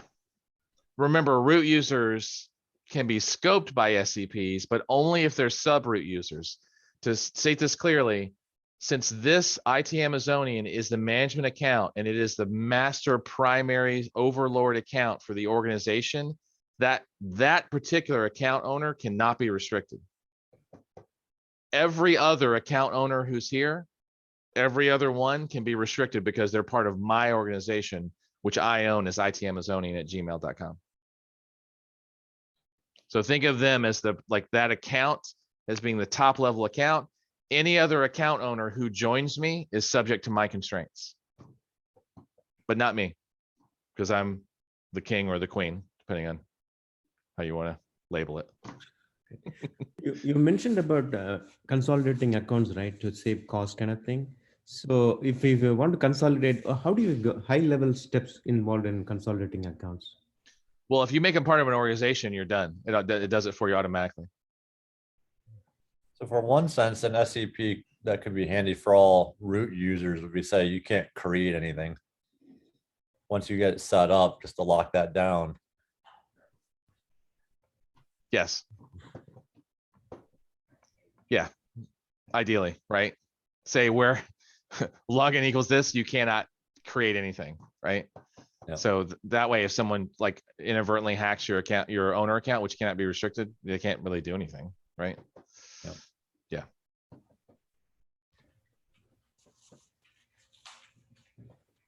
All right. Do we answer all the questions? So you were saying that once you join your accounts to the org, then you really allow the named accounts like Brad to manage the account ABC and Mr. X to manage BCD and all that, right? Right. In other words, if you've given those accounts to a group and they've got administrators in those accounts, they still administer those accounts. All you do is restrict them from doing stuff that's company wide. Yeah. So Yeah. It's attached to their Active Directory or named account going forward. Yeah, that makes sense. Yeah. Yeah. Well, and to be clear, Active Directory leverages roles, correct? That's right. Right. Yeah. So that it's attached to whatever role they're hooked into from their Active Directory account and whatever AWS role they're hooked into. Yeah. Yeah. Good. Good questions. Okay. So there's a deny policy. Let's see. Assign SCPs to pretty much anything you want, either root, OU, accounts. I think we covered that already. SCPs do not grant. SCPs do not affect resource-based policies. They also don't affect service-linked roles. Service-linked roles, by the way, enable other AWS services to integrate with organizations, and they can't be restricted by SCPs. So just be clear, right? Is that if you enable a service-linked role, you can't restrict that with an SCP because they don't want you to borrow a phrase, they don't want you to hurt yourself by disabling something that you should enable because AWS is behind the scene is using that to orchestrate cross-service access. Okay.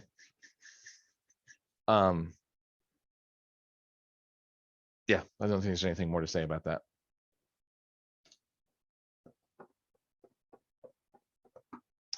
Okay, so these are obviously features and services you can use with organizations, right?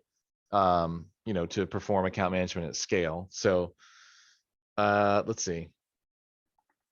I don't know that there's any surprises here.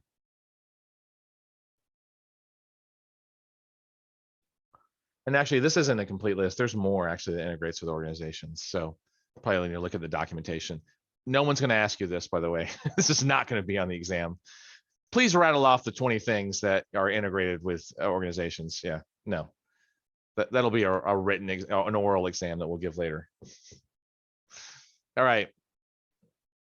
Now, you notice that we were talking about single sign-on and we deviated back into organizations in case you weren't paying attention, because we actually started with single sign-on in case you were not, this is, we were on like a new module. We pivoted back to organizations for a second, right? Now, the reason is that this is without SSO, right? So again, we understand this problem. You got accounts in multiple identity providers, right? Such as AWS or Active Directory or Ping Federated or whatever, right? Atlassian, pick it, right? Now I got to tell you that most of the time, most people just integrate their stuff either with Active Directory or they use a third-party IDP like Ping Federated or Okta or whatever, right? So here, they're highlighting the pain of having to authenticate 3 times. With single sign-on, obviously you could just, authenticate in with, let's say, Active Directory. And then as long as you hook in the other services into single sign-on and Active Directory is hooked into single sign-on, this allows you to centrally manage everything. But to Saif's point earlier, like this is something I feel like I talked to Amazon a lot about. Amazon's like, hey, we've got this great solution. I was like, you realize that people have already solved this, right? Like just to say that, I mean, how many times have you run into this where the company already has a single sign-on solution, right? So, just something to keep in mind is that I understand the value proposition of what they're trying to offer, but also many times these problems have already been solved. So I don't know if there's any more key features to leverage here. Remember, as long as it supports SAML 2.0, it's going to fit in here. So we've seen these components already.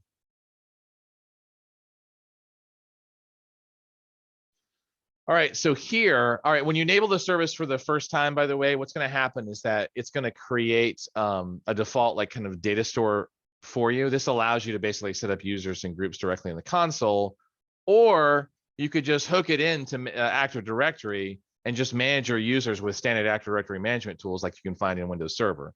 You can also, by the way, provision users in an external provider if you hook that up as well.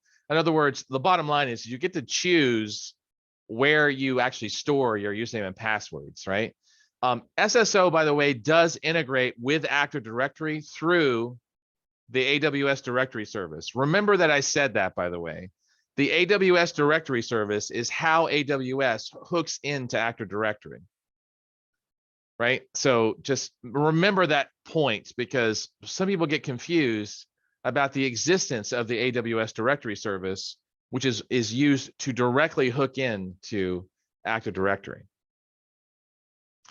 When you create users, by the way, it does actually, in SSO, it shows up as an email address and name, right? And so it will send an email to the user when you create it so they can set their own passwords, right? So they can set up to the portal, look at the portal link and all this other stuff. So, SSO will hook in with groups, so it will actually do syncs with Active Directory. I can't think of anything else.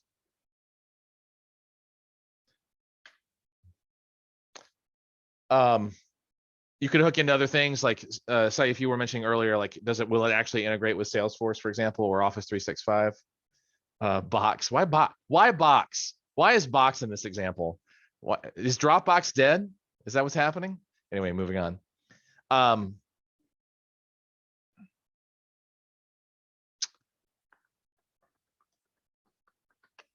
Yeah, I'm not sure there's anything else to mention there. Manage user permissions and then just share the portal link, by the way, which you can customize the portal link. So, if you're like granting something to specific groups, you just add the users and permissions inside the SSO, which is going to push them into the identity store. You create your permission sets, then you assign your permissions to your groups, and then just let the user sign into the portal, and that will grant them access to all the applications that you've allowed them to have access to. So that could be Active Directory, it could be Office 365, it could be Salesforce, right? It could, be whatever groups of authenticated third-party services you want to create.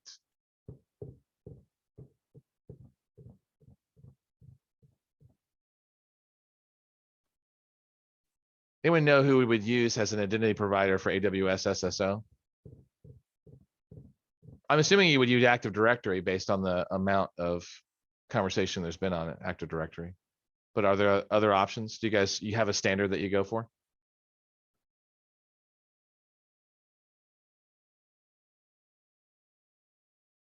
No?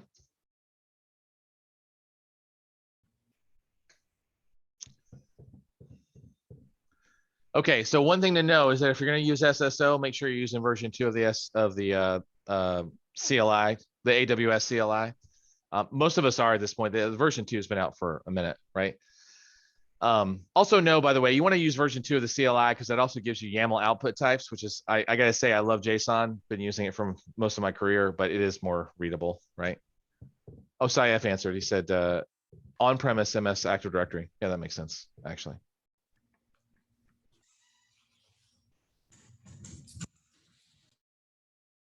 So when you use the CLI, by the way, you do have to assume like a role. You assume a different identity. You do want to make sure that you're using version 2. Just be mindful if you use it through Chocolatey or something else, just make sure you're actually using version 2. I use Chocolatey all the time on Windows and obviously from the AWS repository and on Ubuntu, and it works great. Okay, so one question, the AWS Yes. directory surveys, do we need to duplicate all the records in the Active Directory? no, it'll do sync. Okay. Yeah. It will It'll sync do and then it replicate all the users in locally AWS directory. Well, what it does is think of it more as almost like a cache, right? It's gonna like keep a cached copy, anytime you make a change, it's gonna refresh the two, but mainly it's gonna rely on your copy. But if it loses connectivity, it doesn't completely break, right? But it does use it. Think of it more as like a cache in that way. Yeah. Okay. So one more question. If an organization doesn't have any single sign-on like a AD, Active Directory or anything Pink Federate kind of thing, and we can just use AWS SSO for IDP and also the service provider. Yes, you can. It will provide its own user store for you to use for users and groups and passwords. And we can also define the roles and groups, etc. Right? Assignment. Yes. Yeah. And does it allow the approval process as well? See, like for example, my manager approves my role, kind of thing. Does it do it? Ooh, I don't know that actually. I don't know the answer to that one. Will it actually allow approval? If it's actually part of the normal process, I believe it will still support it, but the answer is I don't know, actually. I'd have to try that out. Okay. Yeah, write that down really quick.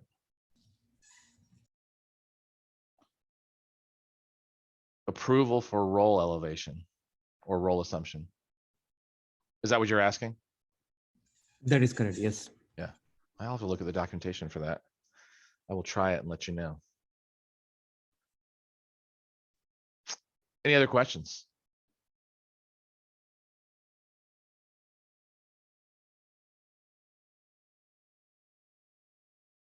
Okay. All right, so let's talk about the last one, which is control tower. And then what we're going to do is we're going to roll into some exam stuff. Okay. Automated safeguards for governance and compliance. But I also want to mention is that control tower is really great when you want to create a vending machine for accounts. That's a really good use for control tower. And it does it, by the way, in a compliant way. All right. This is a new thing, right? You know how it used to be like you can have it fast, cheap, or redundant. You can have any two of those things, right? And now it's like, no, we're all greedy. You can have all three. You can have it fast, cheap, and redundant. You don't have to just choose two, right? So it's funny. You don't really choose between agility and control because, I mean, this is the classic kind of DevOps kind of conflict, if you will, right? Operations people want things to stay stable because they don't want to get called at 3 o'clock in the morning. And developers are getting a lot of pressure to add new features because that's how you evolve a business, right? Is you add features that solve customer problems that they want to pay you for. Traditional thing, right? So what they're saying is that, look, you want to go fast. So you want the, Ricky Bobby syndrome, if you're familiar with Talladega Nights, and you also want control, right? So, how do we get both? So control tower is meant to get organizations started in a way that allows them to have both, right? So You get started with a multi-account architecture. You have an initial like auditable and security like logging baseline. Identity and access management already centralizes in single sign-on. And so you can instantly apply SCPs, you get security, you know, common network design and common logging, right? Now they refer to an environment that has these features that's called a landing zone, which is why you might have heard the term landing zone bandied around. But really what they're talking about is they're talking about control tower, right? And so, because this is the service that creates this. Now here's the like diagram of control tower. Now notice that it involves systems manager because they're basically creating CloudFormation stack sets, which are shareable CloudFormation templates that can be shared with other accounts. They're also using the service catalog, which publishes those templates into like a vendor, like a vending machine consumable model. And then notice that like all of that's woven into an organization that weaves system manager, single sign-on into these different components. And notice that out of the box that they are creating 2 OUs. And actually, because I added some on my account, which is why you see more. But you see there's a security OU and there's a sandbox OU. All the provisioned accounts are going to go into the sandbox OU. And then there's a log archive and then a cross account audit account. So in other words, if you put users into that cross audit account, security in particular, they can get to any of the other accounts because they're automatically granted access to a role that read only that allows them to audit, right? And then all the logs are stuck in that log account. So if we go back to what I was looking at before, right? Here's my audit account. Let me move all my funky little arrows, right? Here's my audit account. Here's my log archive account, right? All part of that security OU. And then here's the sandbox. Now, oddly enough, I wonder if I did that on purpose. I didn't actually stick the UAT or student accounts. Not sure what I was thinking there. I think I was messing around or moving it around. I think they were originally under sandbox. But I don't remember historically why I pulled them out of here. But I think I was like demoing something.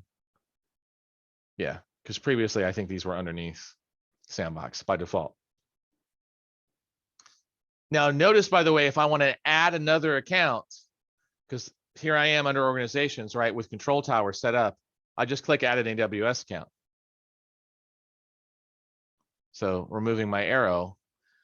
What is the one thing you need in order to create a unique AWS account? Does anybody know? Unique email. That's right, a unique email. Notice that I've been cheating. You've probably noticed that. Is that with almost any Yahoo, Gmail, or MSN or Live account, I've been doing this, right? Everything after the plus is actually ignored. And so it just delivers it to itamazonian@gmail.com. Anything after the plus sign, it can be whatever you want. That just makes it look distinctive to the system, but it's actually not distinctive to Gmail. Gmail's going to be like, oh yeah, I'm going over to IT Amazonian. So literally I can just create a student 3 account. And so I'm just going to create a new account. I'm just going to have it retain the role in question. I'm not going to add any tagging and just create it. And then what will happen is that it's going to go ahead and start the account creation process. And if you look, right, it might actually already be done. Let's go see. Looks like something's going on. It's not showing up here yet. That's interesting, but it shows up here. Yeah, So- I usually notice there's a delay between those two, especially if you're creating just like a basic account. I will say also the console is not great at refreshing. So Right. as a little side note. All right. So that's what it's going to do is that it's going to create a provisioned account. And then all of this is going to be in play, right? So it's automatically going to do logging. It's going to capture all the API calls, right? And it will allow you to dump more logs into the log archive account if you so choose, right? Okay.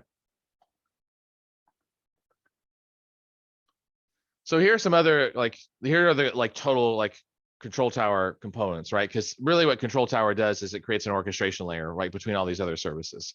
So it creates that orchestration layer between what we saw before with systems manager, organizations, SSO. Control tower just makes all that work together, right? So it obviously creates a landing zone, which is a well-architected multi-account AWS environment that is all the best practices are applied, right? The guardrails, right, are all the SCPs, and they actually have preventative and detective guardrails. The preventative ones are SCPs, right? Because those are the ones that are like, no, you can't turn on quantum computing. The detective ones, if you turn them on, are really just ones that happen in AWS config where you detect state changes. For example, let's say you turn on AWS config and say, hey, did someone just turn on the quantum computing service? That's not going to stop them.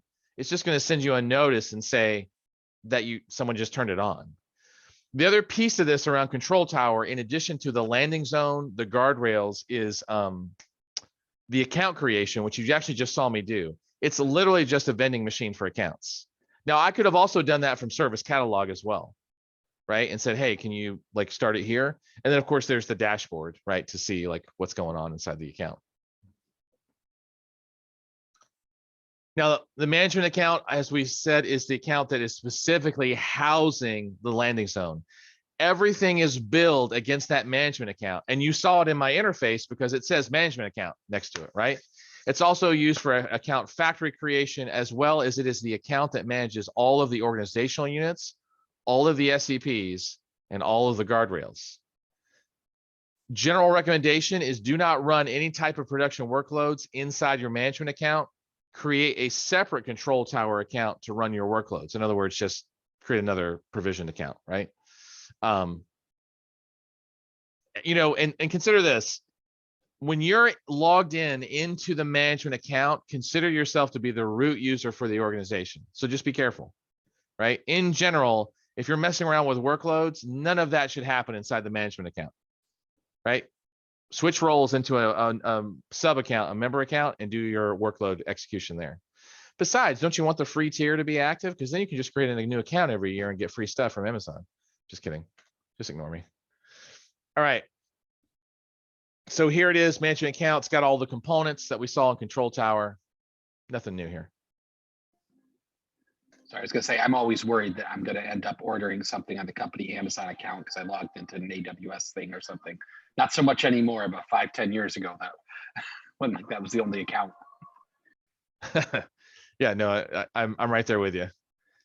Because I log into so many other like companies' accounts, I'm always like, whenever I like, especially when I go to delete something, I'm like, wait, hold on. Is this mine? Is this my cloud down infrastructure? Is this my S3 bucket? Because S3 buckets in particular are painful because if you give one up and you forget about it for a day or two and someone snags a really popular name, you're not getting it back, right? So yeah, painful. Okay, so don't think there's anything new here because we already talked about what a landing zone is, right? Here's the landing zone with the audit account, provisioned accounts. Some of this seems like it's repetitious. Federated identity, 3 OUs and 2 shared accounts. I think we pretty much have covered this. Oh, by default, it does apply like some preventative guardrails, like opening stuff up to the world or not having a password policy. And it does have 6 like detective guardrails, like did you open your S3 bucket to the world? It's going to send you a notification. Are you running unrestricted security groups where everybody can get to port 22? It's just going to send you a notification and say, hey, is that what you wanted to do? Like, are you sure? Is that what you wanted? How many different types of landing zones can you create? Is there a limit on that? How many provisioned accounts can you create? No, landing zones. So if this is like an account factory type of thing, you could set up one that's like exceptionally HIPAA compliant or one that's not DARPA, GDPR or something, FedRAMP. So you can, depending on what you need, you click that and you have it. If you don't quite need that level, then you have this other way. I don't remember what the service quota limit is for landing zones. We could actually go look that up. I don't know if you've seen service quotas in the thing, which is, I mean, in the old days, you used to have to go in and open up a support ticket in order to modify service quotas. They're not doing that anymore. So I don't think they even have a limit listed here. Yeah, I don't think they have a limit. I thought it was 5, but I don't remember where I saw that at. But it's not listed in the service quotas, so I'm not really sure exactly where it is. Yeah. Nope. Huh, not here at all.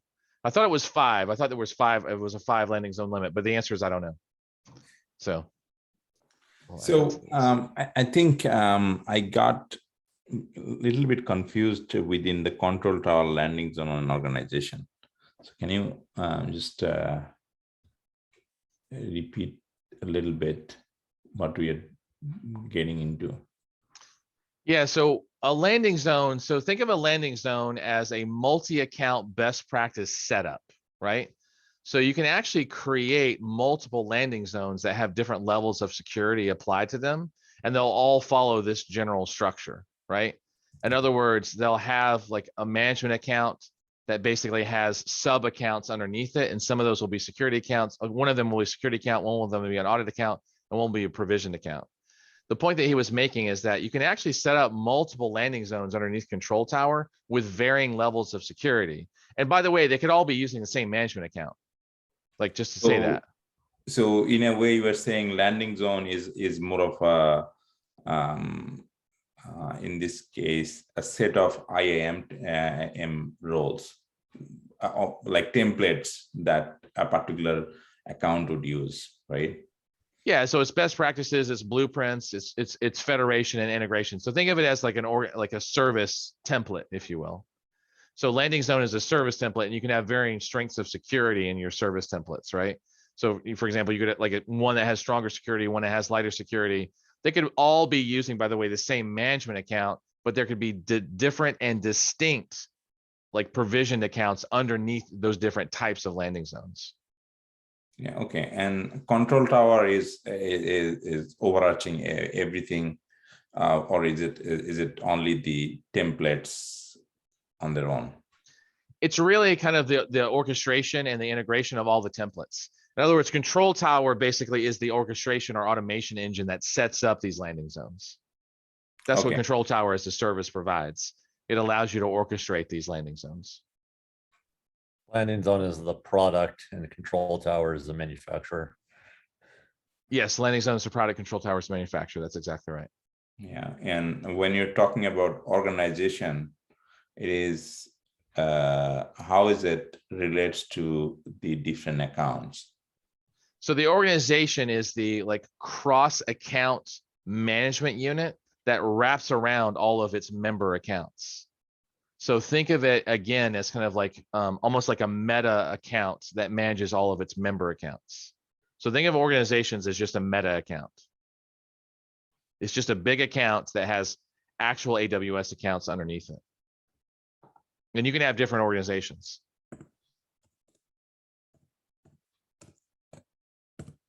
Yeah, makes sense. Okay. Same thing. They're just driving into deeper detail here, by the way, is whereas you have a control tower with stack sets and service catalog, you've got organizations with its 2 organizational units, you've got single sign-on with single sign-on directory.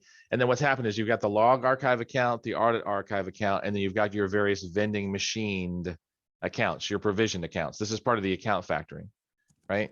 Notice that the network baseline and all that is set. You can modify that, by the way, in the CloudFormation stack sets. You can actually modify what your baseline account setup looks like. So just know that all 3 are present whenever you set up these landing zones.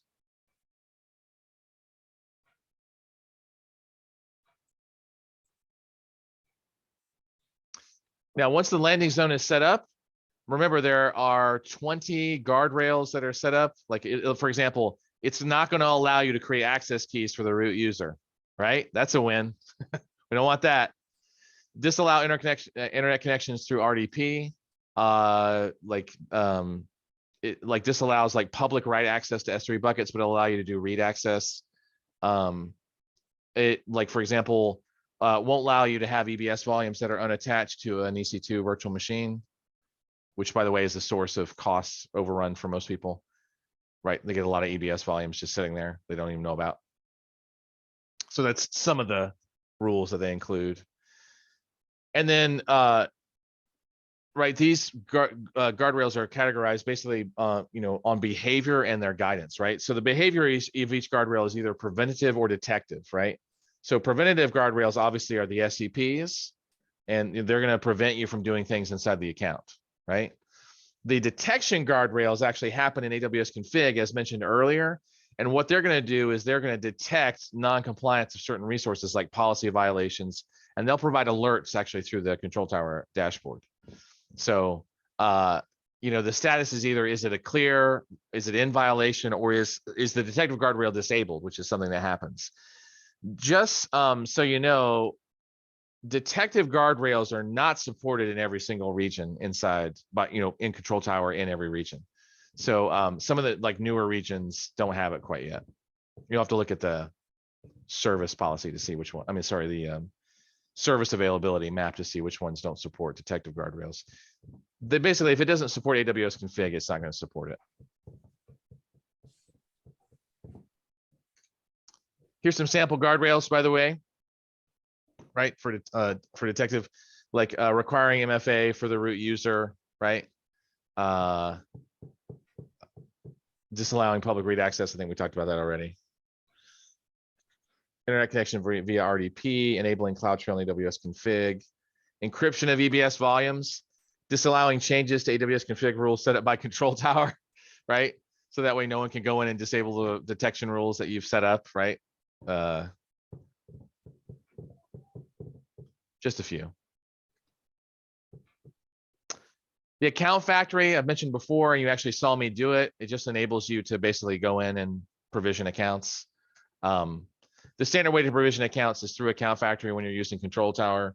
You know, you just all your standard baselines and networking configurations are like done for you in your stack sets and various pieces and the management account, and then they're applied when you create provisioned accounts, right? There is a trust relationship with the control tower management account and the sub accounts using that organization's role that you actually saw me use earlier. You can, by the way, enroll existing accounts if you want to. As you saw, that was an option. So, yeah.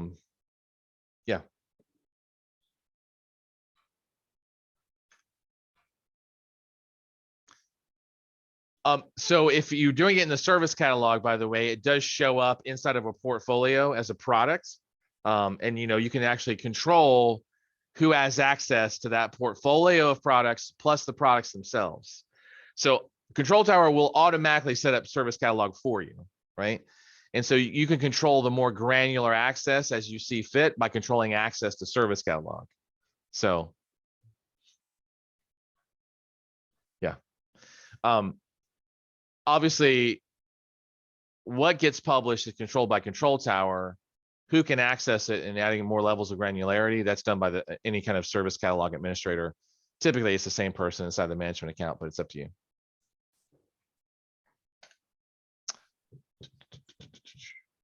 Yeah, the service catalog users, would they have permissions to launch products? They can. You can actually run those products as a role, obviously, of course, since they are creating advanced resources and services. So let's see what the status is of my current run that I just had, actually.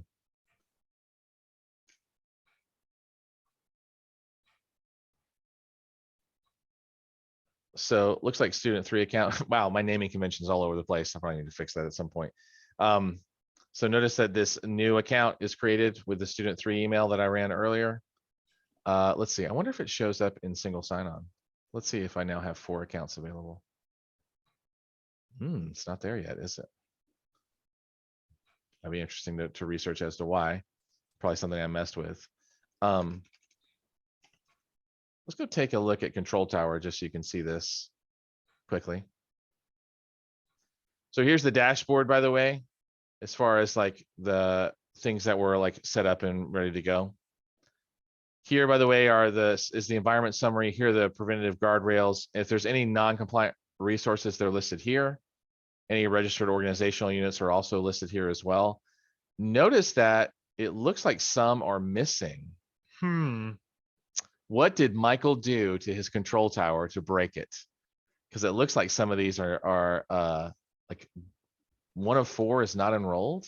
Huh. I'm gonna have to dig that up later and figure out what I did to mess it up.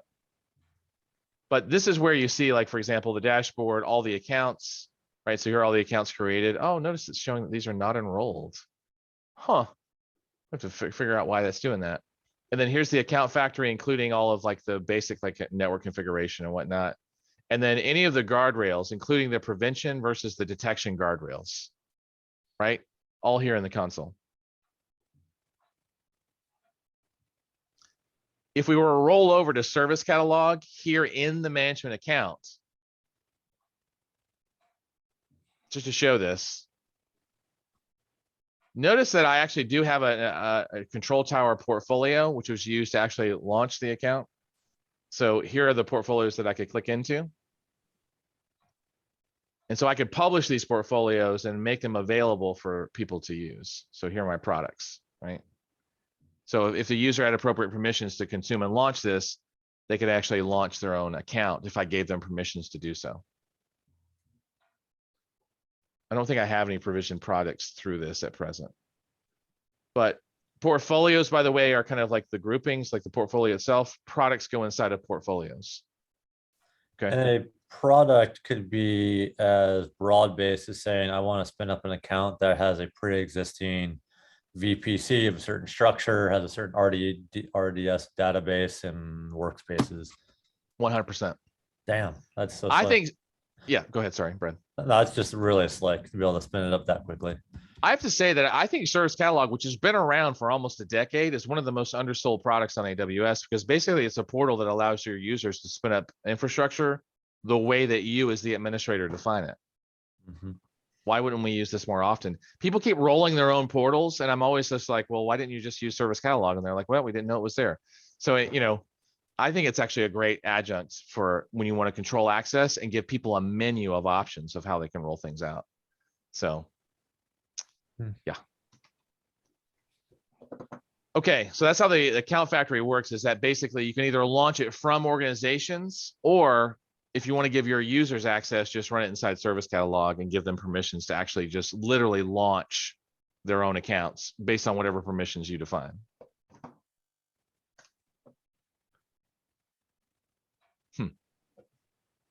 Okay, last little piece on dashboard, right, which we just looked at. Notice that when we went through there, you could see the preventative guardrails, the detective guardrails, the number of counts, the number of organizational units. You could see all the non-compliant resources, of which I had none. So we literally just like we're looking through the control tower dashboard. If we go back to it for just a second. Oh God, I thought it was going to be quicker than that. That's the long way around.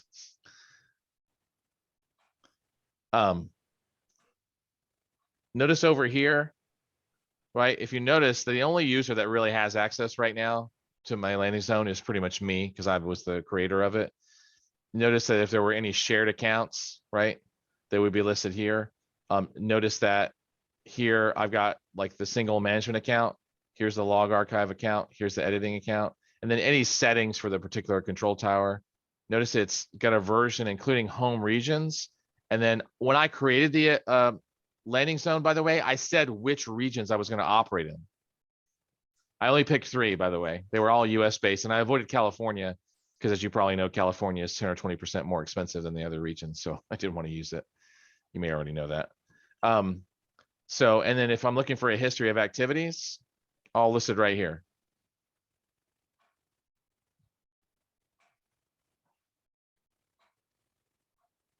Right? What was I doing? Right? Describing core services, getting guardrail compliance status, right? Various pieces. Notice that this is all pretty much today.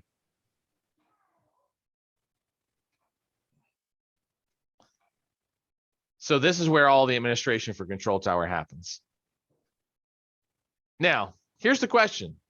Why wouldn't you just use organizations, right? I mean, do you actually need to set up an account factory? Do you actually need to set up automated logging and configuration, right? Because you can get SCPs and consolidated billing just by setting up organizations. And that's really the case, right? Is that if you just want centralized management and governance for multiple AWS accounts, and you just want to get consolidated billing, then organizations is your friend. If you want to include single sign-on, you want best practices applied to those accounts, and you want to automate the vending piece of it, then control tower is going to be what you're going to use. But if you just need SCPs, you just need consolidated billing, then you can use organizations. That's all you need to do. But all of the best practices come in Control Tower. So I hope that's very clear about why you would use one or the other, right? Organizations is a lot more simple, but doesn't include all the best practices, nor the account vending, nor service catalog, right? Nor the best practices as far as provisioning either. But you still get all the benefits of organizations in Control Tower. Absolutely.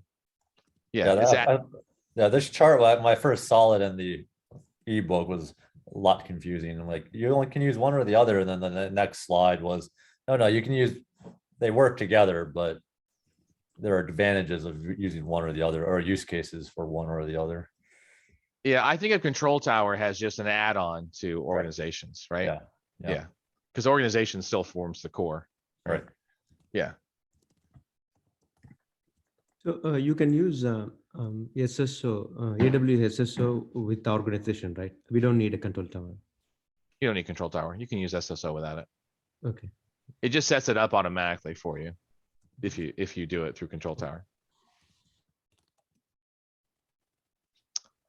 Let's see, automate enrollment of existing AWS accounts into Control Tower, right? So you can explicitly enroll in accounts one at a time, or you can create an enrollment script. So basically what this does is that in your Control Tower environment, for example, you could access an EC2 instance in the management account of the AWS Control Tower, like home region. So an example, my home region is Ohio. You can get some temporary credentials, and you can just use this like enroll script. And the script is going to create a Control Tower execution role on the target account so that any automated deployments are going to use the stack set feature, which is a CloudFormation stack set feature. And so it's just basically going to convert everything over so that all the member accounts are now part of this Control Tower account. So it does, by the way, create an SSO user using the same email address as the AWS account. So my recommendation is that can be problematic because I've tried to run into problems with that once or twice. I would recommend creating a new account if you can. Importing existing accounts, I would probably just actually do through the Control Tower interface. I abhor using the console whenever I'm actually running things at scale, but the console does do a lot of things for you when you are integrating an existing account into your Control Tower organization. I hate to say it, but I would use it. I would use the console for that. So instead of running a script, it's fraught with peril. Things can go wrong very easily. Here's some best practices to think about. 1, make sure that you limit the assignment of management account permissions, because as you know, that can get problematic. 2, make sure that people know what the guardrails are. If they try to switch on public write access to their bucket, and they don't know that there's a preventative guardrail that's going to prevent them from doing that, they're going to get permissions denied, and they're going to go troubleshoot it, and they're going to get super frustrated. But the problem is it's not, it's like, you get to actually say this, it's not you, it's me, right? It's not, so you're not the problem, I'm the problem, because I put preventative guardrails and I didn't tell you about them. So make sure you communicate what the guardrails are. When you launch a new guardrail, I can't tell you how many times I've seen this in an enterprise. When you launch a new guardrail, tell everybody, like before you turn it on, instead of after you've turned it on and everybody's banging their heads wondering why their services are failing, right? Make sure you communicate to your account administrators which resources they have access to. So if you have limited everybody from turning on quantum computing, just publish a list. It says, hey, by the way, these are the services you have access to. If you want to add more, please contact somebody else. I'm just kidding, whoever. Developers, by the way, are going to have to know. They're the ones who are going to get the most frustrated if it's, especially if it's a team that's responsible for provisioning resources. Let them know. When you set your home region, by the way, for your control account, it should be the one that most of your users are going to access services in.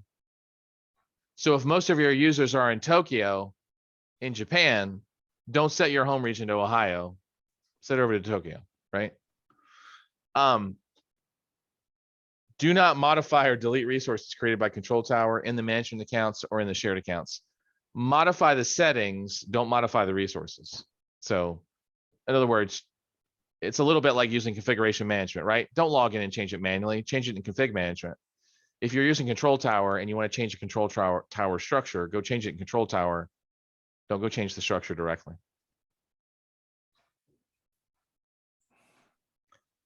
last but not least, before we get to a knowledge check, and then we're going to roll into some questions, is that, use the CloudTrail information to track what's going on. Also, you saw the activity tab inside of Control Tower. That'll also tell you everything that's in the activity tab in the Control Tower console is going to show up in CloudTrail as well. So just so you know. EventBridge, does everyone know what EventBridge's old name was? Does everyone remember what EventBridge's old name used to be? CloudWatch Events. So just be aware that if you're looking for it and you can't find it because it's not, depending on what state your console is in as far as migration, it's either CloudWatch Events or it's EventBridge. EventBridge should be in everybody's console, but just in case you run into it. EventBridge, by the way, allows you to trigger responses based on state changes. So if AWS config says, hey, by the way, someone just tried to start an unprovisioned account using this email address, you can get it to talk to EventBridge and trigger a notification or response, although config also has direct access to a lot of notification systems. So just know that you can use EventBridge to basically create a self-adaptive, self-responding infrastructure. So it will trigger based on responses. And that could include changes in state, changes in metrics. So if someone does something inside of a log that you've dumped inside of CloudWatch logs. So the reason EventBridge got renamed from CloudWatch Events is that people were using it for everything, because apparently it's incredibly powerful. Just know that every integrated service has its own quota limits. That's what that sentence should say. If you try to start 2,000 virtual machines in a single region, I think the limit is 1,900. So just be aware of those kind of things. If you try to kick off more than 5 VPCs in a single region, I think your limit's 5 unless you get a quota raise, right? Right? I think it's 20 buckets, names. Like there's all these quota limits in there. So just be aware if you start kicking off services and you're getting quota lists denied, you're going to need to go shift those. There is no additional charge for Control Tower, but has stated at the very beginning of this entire conversation, Service Catalog, CloudWatch, and of course, external data transfer, not in, but out, right? Amazon is like a bad dealer. They're like, you can come and put all your data in here you want to, but when you try to leave with it, we're going to charge you, right? So just be aware that it's not the Control Tower itself, it's the services it starts that you're going to pay for. Okay. Questions of any type?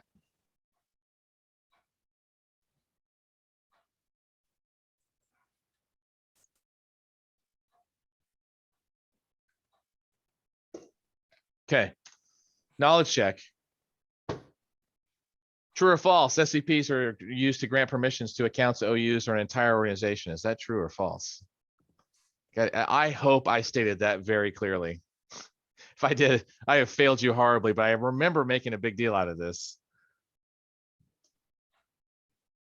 So the answer is false. SCPs do not grant permissions. They merely allow you to grant permissions. That's all they do. Okay, what's the best practice target in AWS organizations for applying SCPs? Where do SCPs typically go? Where do they recommend that you typically apply SCPs? This is, by the way, the same as permissions policies in IAM, right? It's like, where do they want you to stick your permissions, right? And it looks like you got it. They want you to stick it on an OU. Okay. Which one of these is not an identity source for SSO? It's literally the one service I said earlier that I felt was missing from the security section that we're going to cover in about 2 days from now. Yeah. The certificate manager, which by the way is a great, that's a awesome service. It's like Cert Manager for Kubernetes. I love it. You can automatically renew your certifications, but your certificates, sorry. But not included as a single sign-on. It doesn't have any username and passwords. Did you know, by the way, that Kubernetes doesn't have a user database? It uses certificates with the username in the subject line. So weird. Anyway, moving on. Which AWS Control Tower guardrail type is implemented using CloudFormation and SCPs? Which of these, because there are only 2 types, right? Which of these uses SCPs, has a guardrail?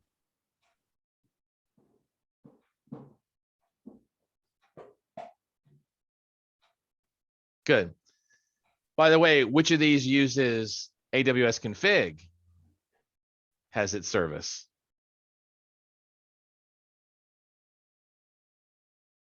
Yeah, so detective, right? Detective actually does AWS config.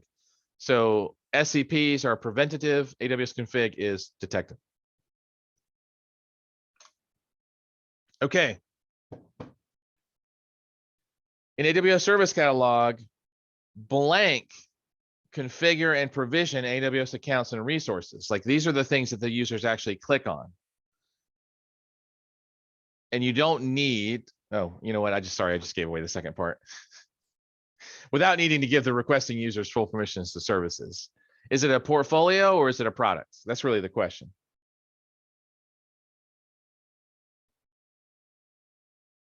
Yeah, it's a product. Remember, portfolios are comprised of products. A portfolio is nothing more than a group.